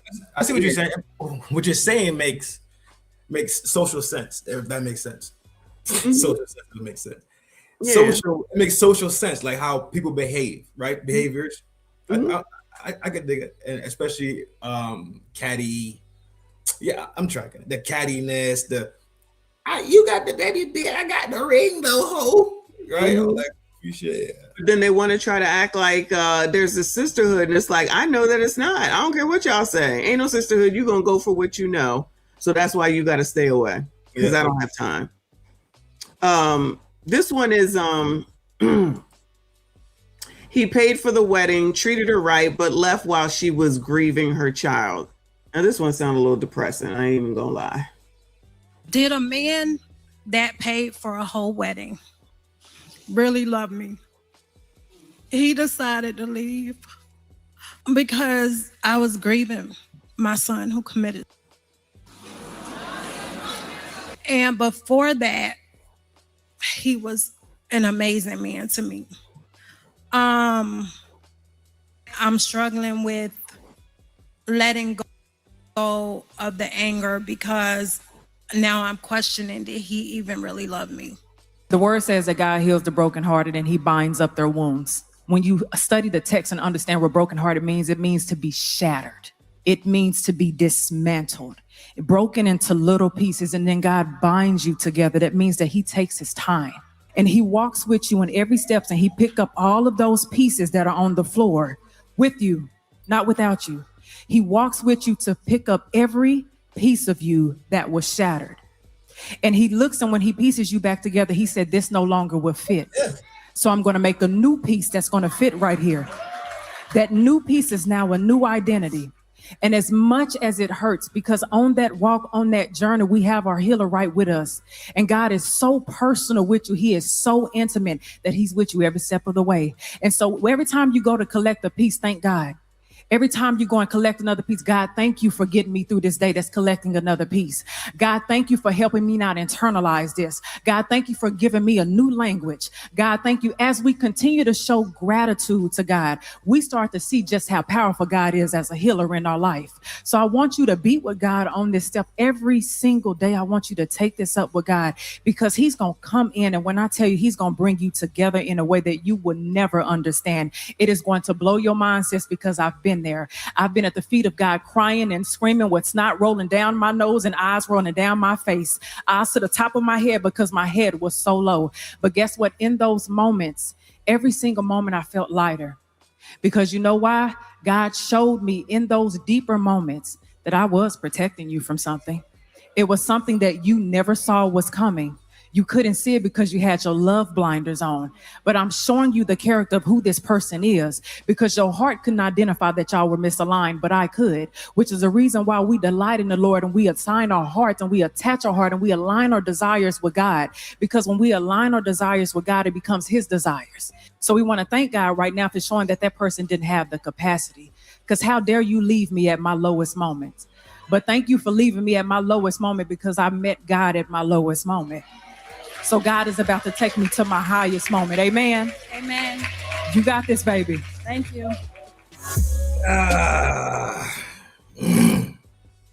Let me get RB in. Thank you, Boo. He said Jermaine Jackson and his brother both got 2 kids by the same woman. That is true. That is true. They crazy. They got that. It won't meet me. But anyway. Listen, before you even start, the thing is, even with that one, which I wasn't expecting all that, the things that they bring out here to discuss with people who are certified, I shall call it. We just found out Dr. Cheyenne Bryant, even though we already knew wasn't really a doctor. By the way, I'm not really a doctor or a lawyer. I just play those roles on YouTube. But come out here to ask these people the most intimate of things that I just feel like I think you should keep this shit to yourself or go to a real psychiatrist, therapist, or something like that in order to ask these questions. Because I don't need to ask Ace Metaphor anything. But go ahead. That's just me. I'm joking. Yeah. Just like, all right. Could she have given advice without making it churchy? That's what she does. Yeah, that's what she does. Not everybody's a believer. Agree. That's what I always say. You don't know So what their religion is. That's kind of, it could be a little dangerous from my perspective. It could be offsetting and off-putting to people that probably ain't believers. Or what if they have a different religion? Cool. Yep, I agree. So that advice should be given, let's say, shotgun style, broad spectrum, instead of being a sniper shot, right? Mm-hmm.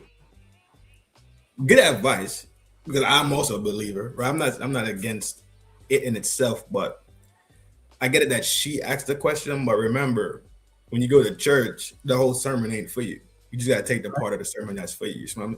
Correct. Yep, agree. Now to address the lady in her situation.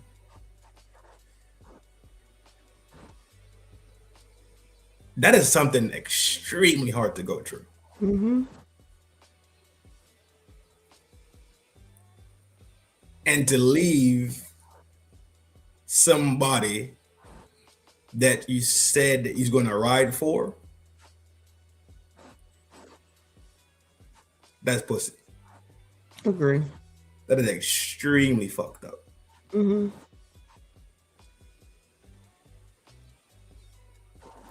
How do you console somebody during that situation? Who knows? Yeah. But it's not the time to leave them. Agree. Regardless of what their behavior is, what happened prior to that, the beefs, whatever it is, you kind of anchor down for real. And even after that situation happened, and they get over that stuff and all that stuff, you say, well, you know what? I'm leaving. But not while they going through that. That's cold-blooded, G. Yeah, I think she said they had a wedding planned and everything. It was all ready to go, and then he just ups and leave. That's definitely a dickhead thing to do, for sure. Not even a question. Especially if also you didn't even check back, because it doesn't sound like it. And I can't imagine. I cannot imagine. But there's some bitch assedness stuff that has been done that they putting up on here, like all the way around. And then I agree with you about the church part, because she does that with everyone, and I think the same thing sometimes. Everybody doesn't believe in God and Jesus. It could be anybody or anything, but that's her perspective. That's where she's going to come from. So maybe she might need to think about backing up out of some of these conversations. But they always want to hear from her, so it must be okay. You know what I mean? Most black people, Christians or Baptists. Right. Well, Baptist is Christian. I mean, most it's either Islam or Christianity, for real. Maybe Islam. You don't see a lot of black Buddhists running around. You never know. They could come up on tonight's conversation. You never. They exist. For sure they exist, but you don't. There's black Hindus. You know what I mean? Their religion is their religion, and we know that a lot of times religion is tied to the culture, especially when you talk about foreign countries. Their religion is steeped into their culture, like it's a driving force of their cultures. America is kind of like that, with its deep Protestant Christian roots, like a Christian country, Christian nation.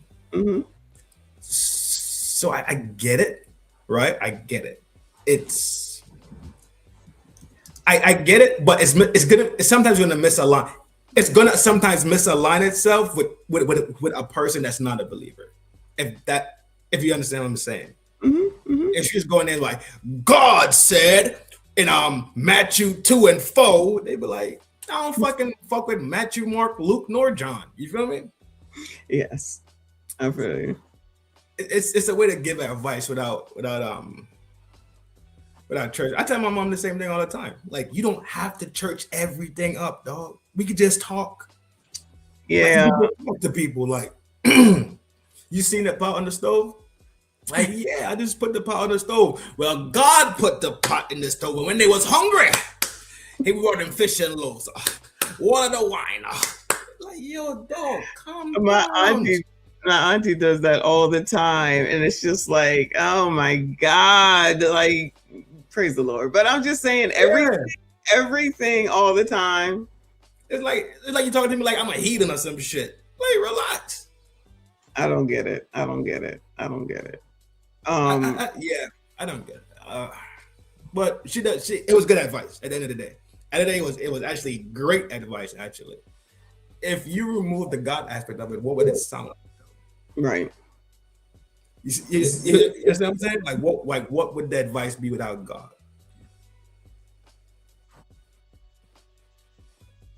I think it would still be the same because I feel like I do, but I feel like she was saying, you know, you'll get through this. It's gonna take some time. You gotta go through the grieving process. This is me interpreting what she's saying. You gotta go through the grieving process. He was wrong, of course, to leave you. You're strong. You got this.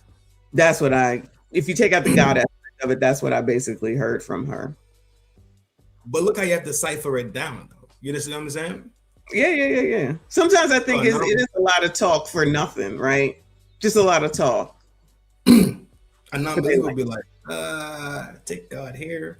And what did she say? The pieces were on behind me and what?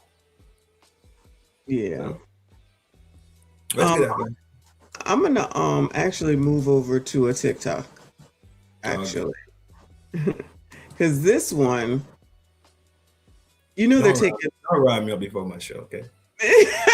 They're taking this Meg Thee Stallion thing too damn seriously. I can't even believe. I hoped it would be done by now. Good morning.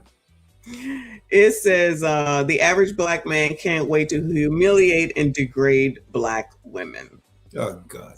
Because of course. It's always got to be about Black women. I think the sound. Oh, there it is. All right. I'm going to interrupt because this is 3 minutes long and I'm not going to sit here and listen to her for 3 minutes straight.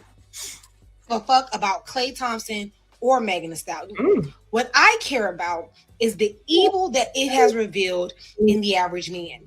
Anytime something happens to a Black woman, especially a Black woman, it reveals the nature of men. Men cannot wait for something bad to happen to a Black woman, especially when it's in relationship to a man. The message is very clear. These men do not think that Black women are deserving of love and respect. No, of course not. Hell no. No, you gotta earn. You gotta earn shit just like everybody else. There ain't no free fucking handouts. You don't just walk around and say you deserve some shit to yourself. Calm that shit down. She deserves it. They deserve it. Deserve. With no work, no effort, woke up the morning, brushed their teeth, and deserve. What happened to the word earn? What happened to the word elbow grease? What happened to putting shit in action and getting down? Garbage. It's garbage shit. Like, this is garbage, man. This is losers, dog. Deserve? Yes, deserve. It's always deserved. What are you talking about? Where have you been? Reaper? Where have you been? You know this is what it is. You know this is what they say. You know how it is. It's every situation. It's always got to be this in Black women and we're disrespected and the Black men. That's why I'm saying with Dana, it's like, girl, please shut up. Why do y'all got to keep doing this? But they just got to do it. Reaper, I see it. Thanks. I didn't even see that. I fixed it. Thank you, boo. And this is a young girl. This is a young girl already jaded. they lost no matter. We just watched no matter what age they are. Mhm. It seems like they have this thing where it's arrested development. But they know so much, but don't act like they know so much at the same time. They tall and short at the same time, fat and skinny at the same time. Make that shit make sense. It must be two sides. You said it wasn't possible, remember? You can't be tall and short at the same time. You say that all the time. You can't. Clearly you can. But they done figured out a way to bend physics. Yes. They better than God now. They think they are. And it's always, because I've been listening to a lot of people over the last couple of weeks with this Clay and Meg thing, which is really not a thing. And all of them are like, how we get into this? You know, how black men get into this? And then with Funky Dineva saying that black men, straight black men are the cancer to black society. And then Dondre Whitfield coming in and saying that he agrees. I'm assuming you heard that. Yeah, I think Kofa Kofa blasted that last week, I think. This weekend. Yeah, it was this weekend. It was this weekend. And I was at work, so I popped in and I was trying to listen for a little bit, but I got the gist of it. Okay. Well, that's fine though, right? If straight. Oh, where did we hear this from? White women when they started attacking white cis men. Oh my God, look at that. We adopted something else from our oppressor. Stockholm syndrome drunk motherfuckers. Okay. Station is always the same. Sierra and Russell Westbrook, Lori Harvey and Michael B. Jordan. Men get aroused at the pain and suffering of women. They initiate this humiliation ritual every chance they get. No matter if it's the woman broke up with the man or the man broke up with the woman or if the woman's a baby mama, it doesn't matter. Men initiate this 2-week-long humiliation ritual, degradation ritual, where they drag the woman for filth, call her every name in the book, and tell us how they believe that she's undeserving of love and respect. Black men will continue to suffer. There is no hope for black men in America until they learn how to respect black women. This is a spiritual prophecy that I'm going to drop upon you. Till black men do. Is this one of those witches? Get the fuck. Stop. No, don't prophesy to me. No, sir. No. Rather hear from Kitty. No. No, not today. Prophesy to who? All black men.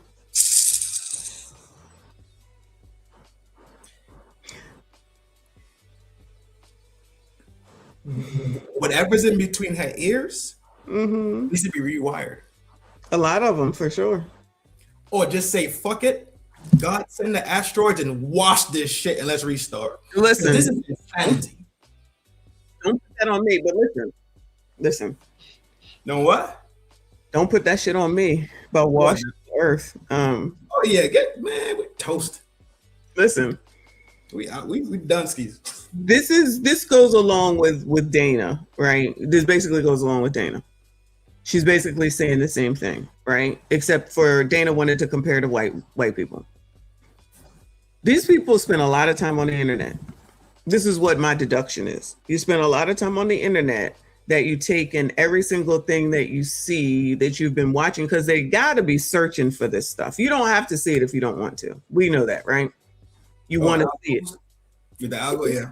Even if it's the algorithm, all you got to do is not click on it, but they have to click on it because they have to say something. They probably ones that be in the comments talking to people like they be in my comments, right?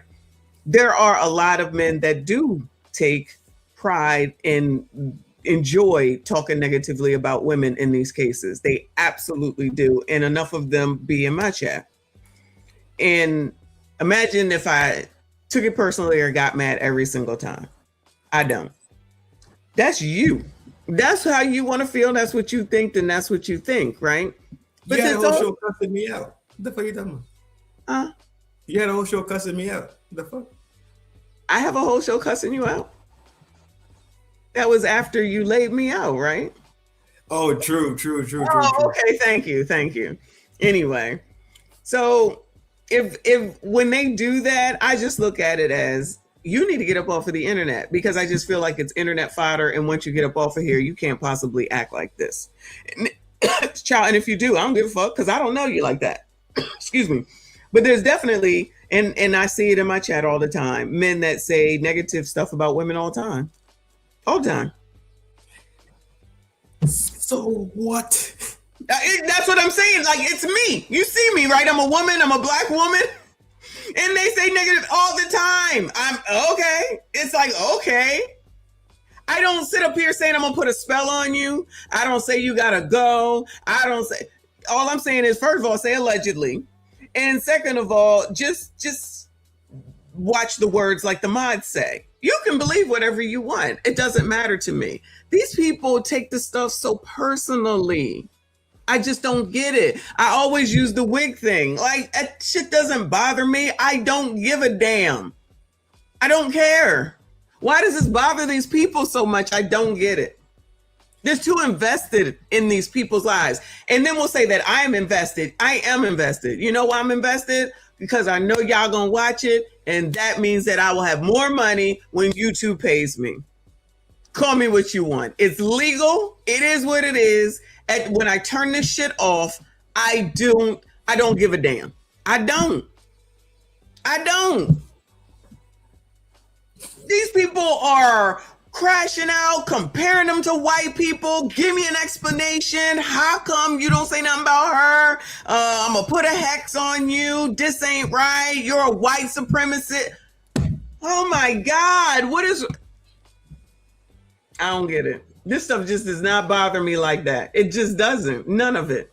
It'll piss me off when we're talking about it, but not enough that I'm gonna go do a dissertation or go into people's comment section saying you're wrong. I don't care. Elicit an opinion. I don't care. I don't care. These people need... This is y'all's fault. You sassy straights, including you, this is y'all's fault. If y'all don't go SYCBM these damn women, if y'all don't go SYCBM these women, that's the problem. It's you black men, it's Anton Daniels, and it's Donald Trump's fault. I'm gonna need y'all to get a conference together and figure it the fuck out because I'm tired of it. Go ahead. Go ahead. Oh my God.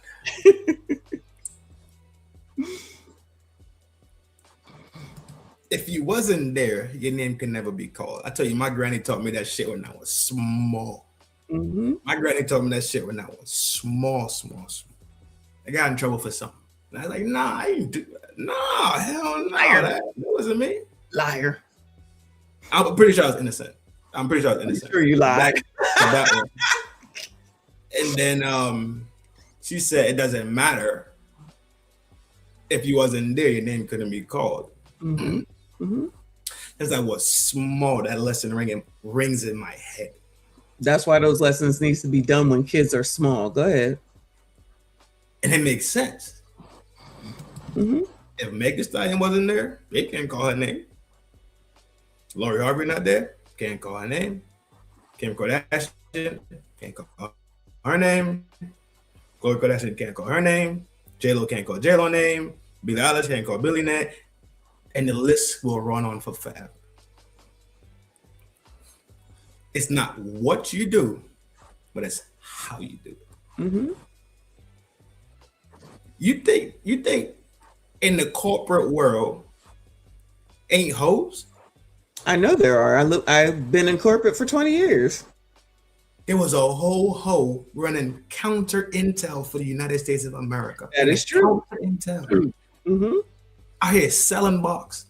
Mm-hmm. Or the illusion of getting box. Mm-hmm. Yep. In the government. Mm-hmm. You know they at McDonald's. And you know they at Waffle House. I guess. You know they work at Starbucks. Mm-hmm.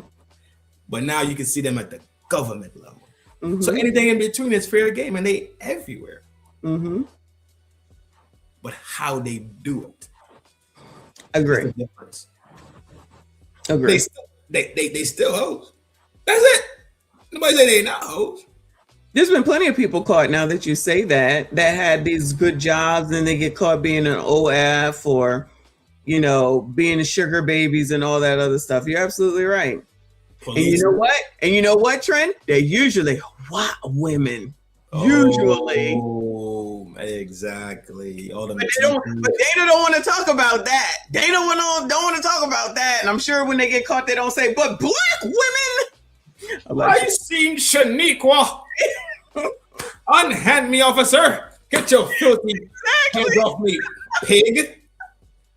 Yeah, I didn't see you harass Shaniqua when Shaniqua was out here. Oh my God. I don't see them saying nothing about that. Like, love, I don't see them saying nothing about that. The gang is pulling up. Dog, it's the most, it's just stupid. It is. But they engage in this stupidity. And I tell you what, it's a hint of what it's called selective outrage, right? With a mix of, I like this person, so I'll make excuses for them. So that's my dog. Your dog just ran into Dollar General, sprayed it down, hit 15 people, jumped in a car, hit 2 people on the way out, took the police on a chase. They caught him in California, but he left Texas. He's having a bad day, dog. You know how my dog be doing, Carl. He a good, bruh. He a good dude, bruh. He a good dude. He just had a bad. Just that's all. But let a person you don't like mistakenly not scan something at the Walmart because it was at the bottom of their cart. They didn't scan it. They get in a little bit of trouble for it. You see, I fucking the criminal, put him under the jail, throw away the key. Too emotional. Very. Too invested in things that have nothing to do with you, that won't benefit you at all. I was gonna say, well, that's the thing. I'm sorry to cut you off. It's stuff that doesn't matter to your life at the end of the day. Is it going to push your life forward, or is it going to push it backwards even, or does it not even make a difference? The amount of people who get upset about what gets said on this internet is crazy to me. And I'm emotional too, but not with regard to this shit. Shut up. Not in regard to this shit. And we was looking at the Met Gala earlier because allegedly black people weren't supposed to go, or people were supposed to boycott because of Jeff Bezos. Jennifer Lewis and Taraji said they can't believe that all these people went because they're supposed to be upset about Bezos supporting Republicans. And what did we go do? Find that they had books on Amazon. So I'm like, what? I couldn't find Jennifer Lewis's book, but I found Taraji's Hinton book on Amazon. So it's only outrage when they do it, but when you do it, it's okay. Especially given that you got your money problems, you can't get roles. They're going to do. I mean, Met Gala is crazy to me, but it's been going on for forever. So now there's supposed to be a boycott of that. Like, if y'all don't go sit down and do something to improve your life and leave people and their money alone. No. Okay. Because this is GTA every day. That's true. People don't have the ability to learn from other people's mistakes. We could see something happen and say, damn, I never want to be in that scenario. How do I make sure I don't end up in that scenario and put that 2 inside your box? Put that gem inside the chest? No. Nah. It makes too much sense. Right. Because those things take responsibility, accountability, and behavioral changes to get you down this thing in this road called life. But if I act like I don't know, then I ain't responsible. But let me tell you something right now. Ignorance of the law does not save you from being persecuted under the law. I feel like that used to be a thing, but now it seems like that doesn't even happen anymore. I heard the same thing, though. I've heard the same thing. That's why we have so many criminals, which is why I might do Crime is Down tomorrow, because I'm behind. There's a lot going on. I mean, crime is down. I mean, we're in the middle of a war. We don't got time for crime here.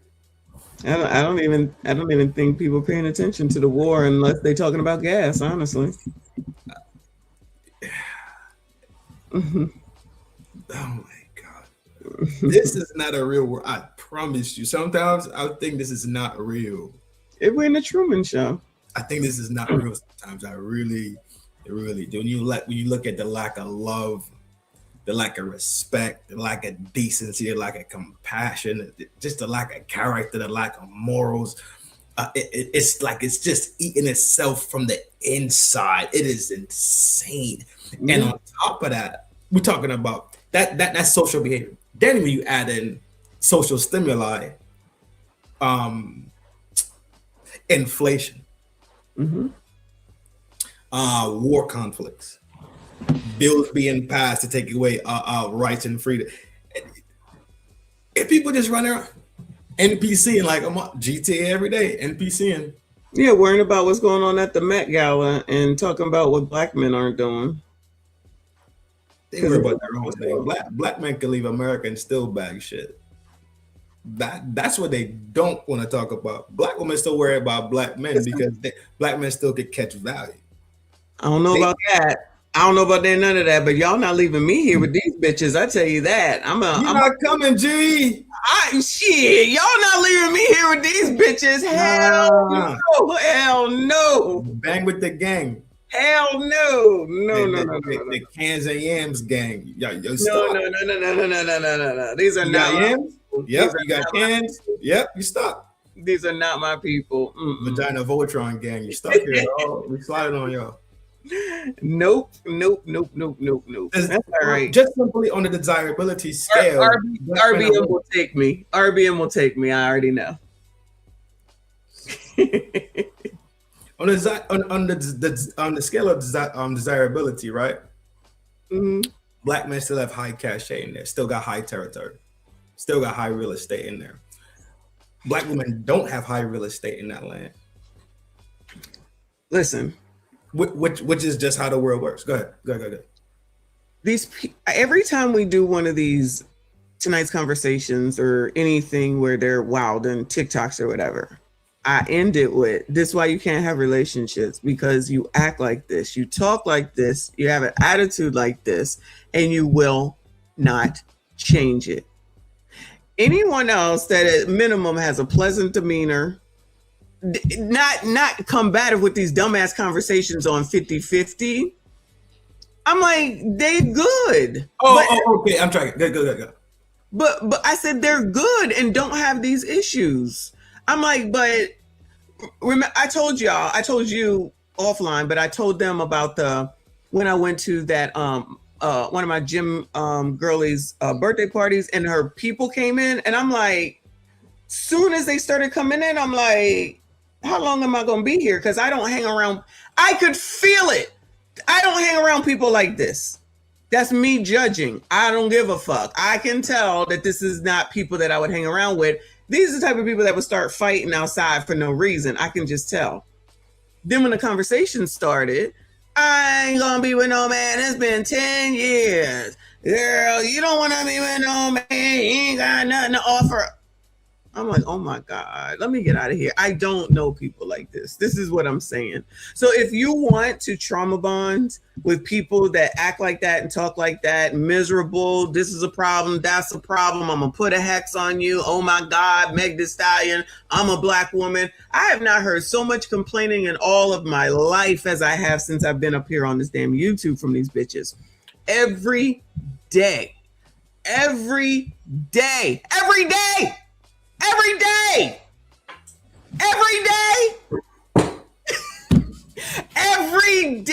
This is as bad as Blueface.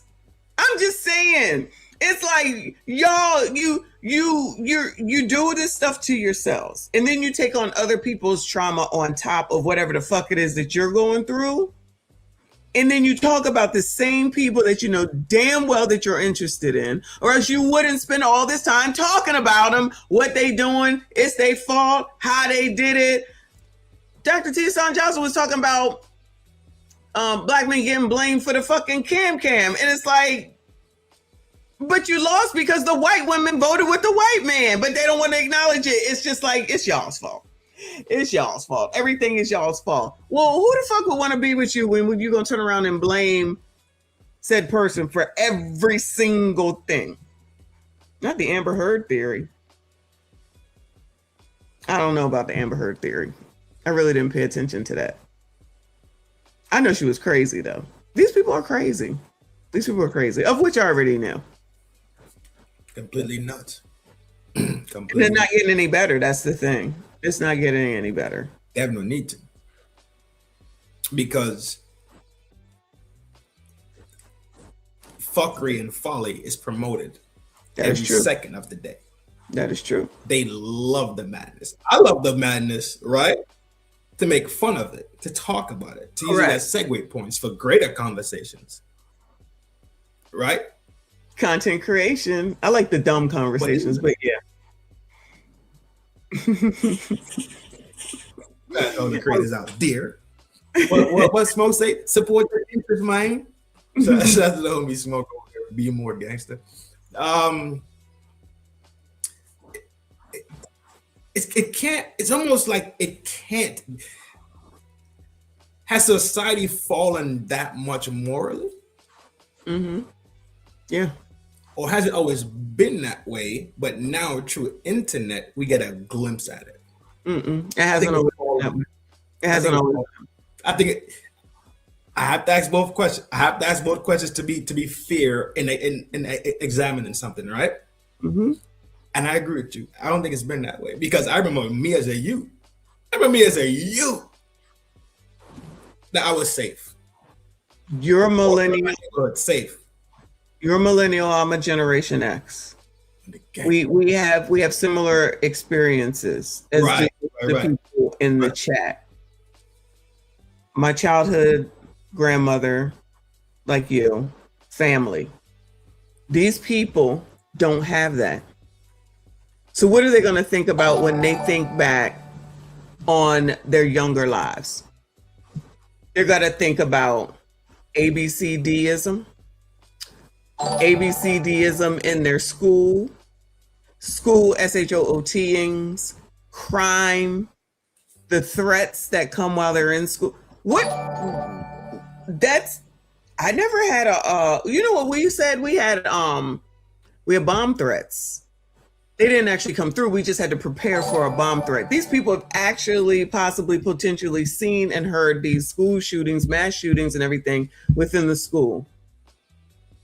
Video games in your face. Like, this is what they're going to think about. When I think back, that's why there's such happy memories, because it wasn't trauma. What do they know? They got to think back on C-19. They got a lot of trauma, and these are people that's supposed to carry moving forward. They have whoredom. They're being told to be whores.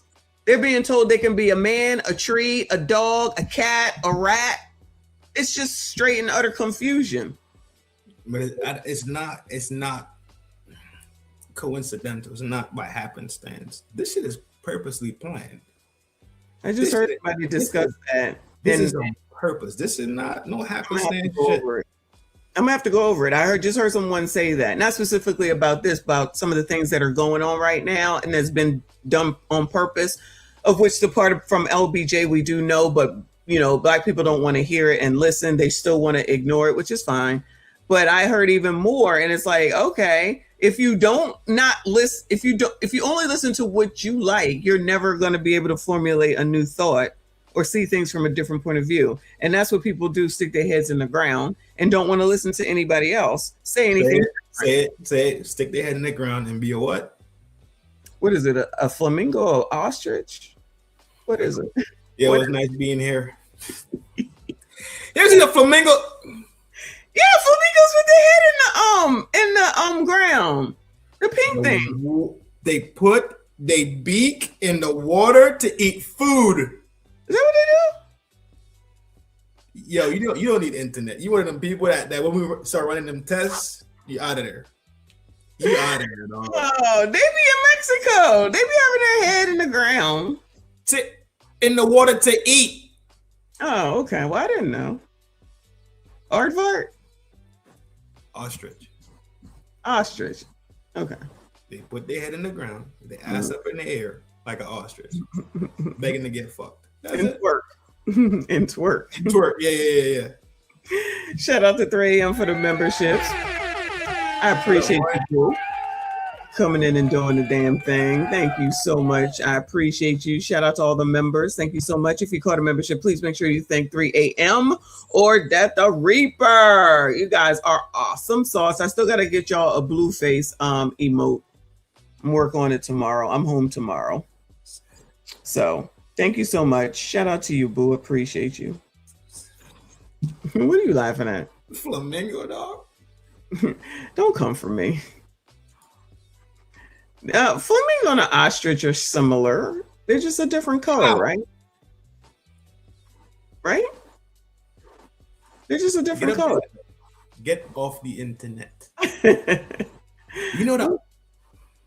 I'm going to bed soon. Google ostrich real quick. I wanted to see your reaction to the difference of an ostrich and a flamingo. OSTRICH. Hello.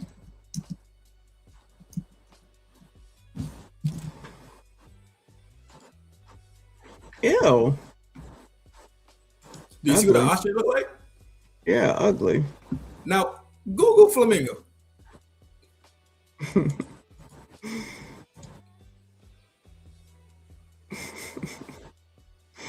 This is what a lot of women look like. That one girl from that one show do look like that joint. Remember that show that was the 4 ladies? Oh, it was like something. Clowned? Something. Clowned, I mean crowned. Huh? Clowned, I mean crowned. Yeah, that's what it was. What's flamingo? There go JP. What up, boy? Nice. JP been a little low. How does that look like an ostrich? Well, because they both got long legs. Yeah, but they both put their face in the water or their head in the sand or something. Well, that's how they what the flamingo has to eat. Yeah, they be looking like this one right here all the time. These are birds that be in Mexico. Jesus Christ. They ain't no helping you though. Yeah, Reaper, you're all right. They are white, but then because of all the shrimp and something else, I think is it mercury? They eat shrimp? That's what they eat, yeah. That's why they turn pink. Who knew? Good job. Good work out of you. Nerd shit. Just nerd shit you learn growing up. Yeah. That be in your brain. I'm not a nerd, so. You something. 12:45 is your time? Huh? 12:45 is your time? I'm about to push it to 10 minutes from now so I could refresh real quick. But yeah, I'm going in 10 minutes for sure. All right. I'm going in 10 minutes. I will come over for a little while.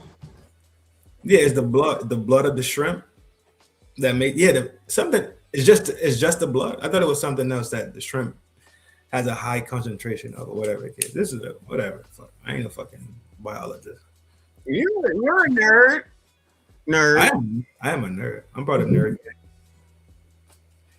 One jack my Cheetos while on safari.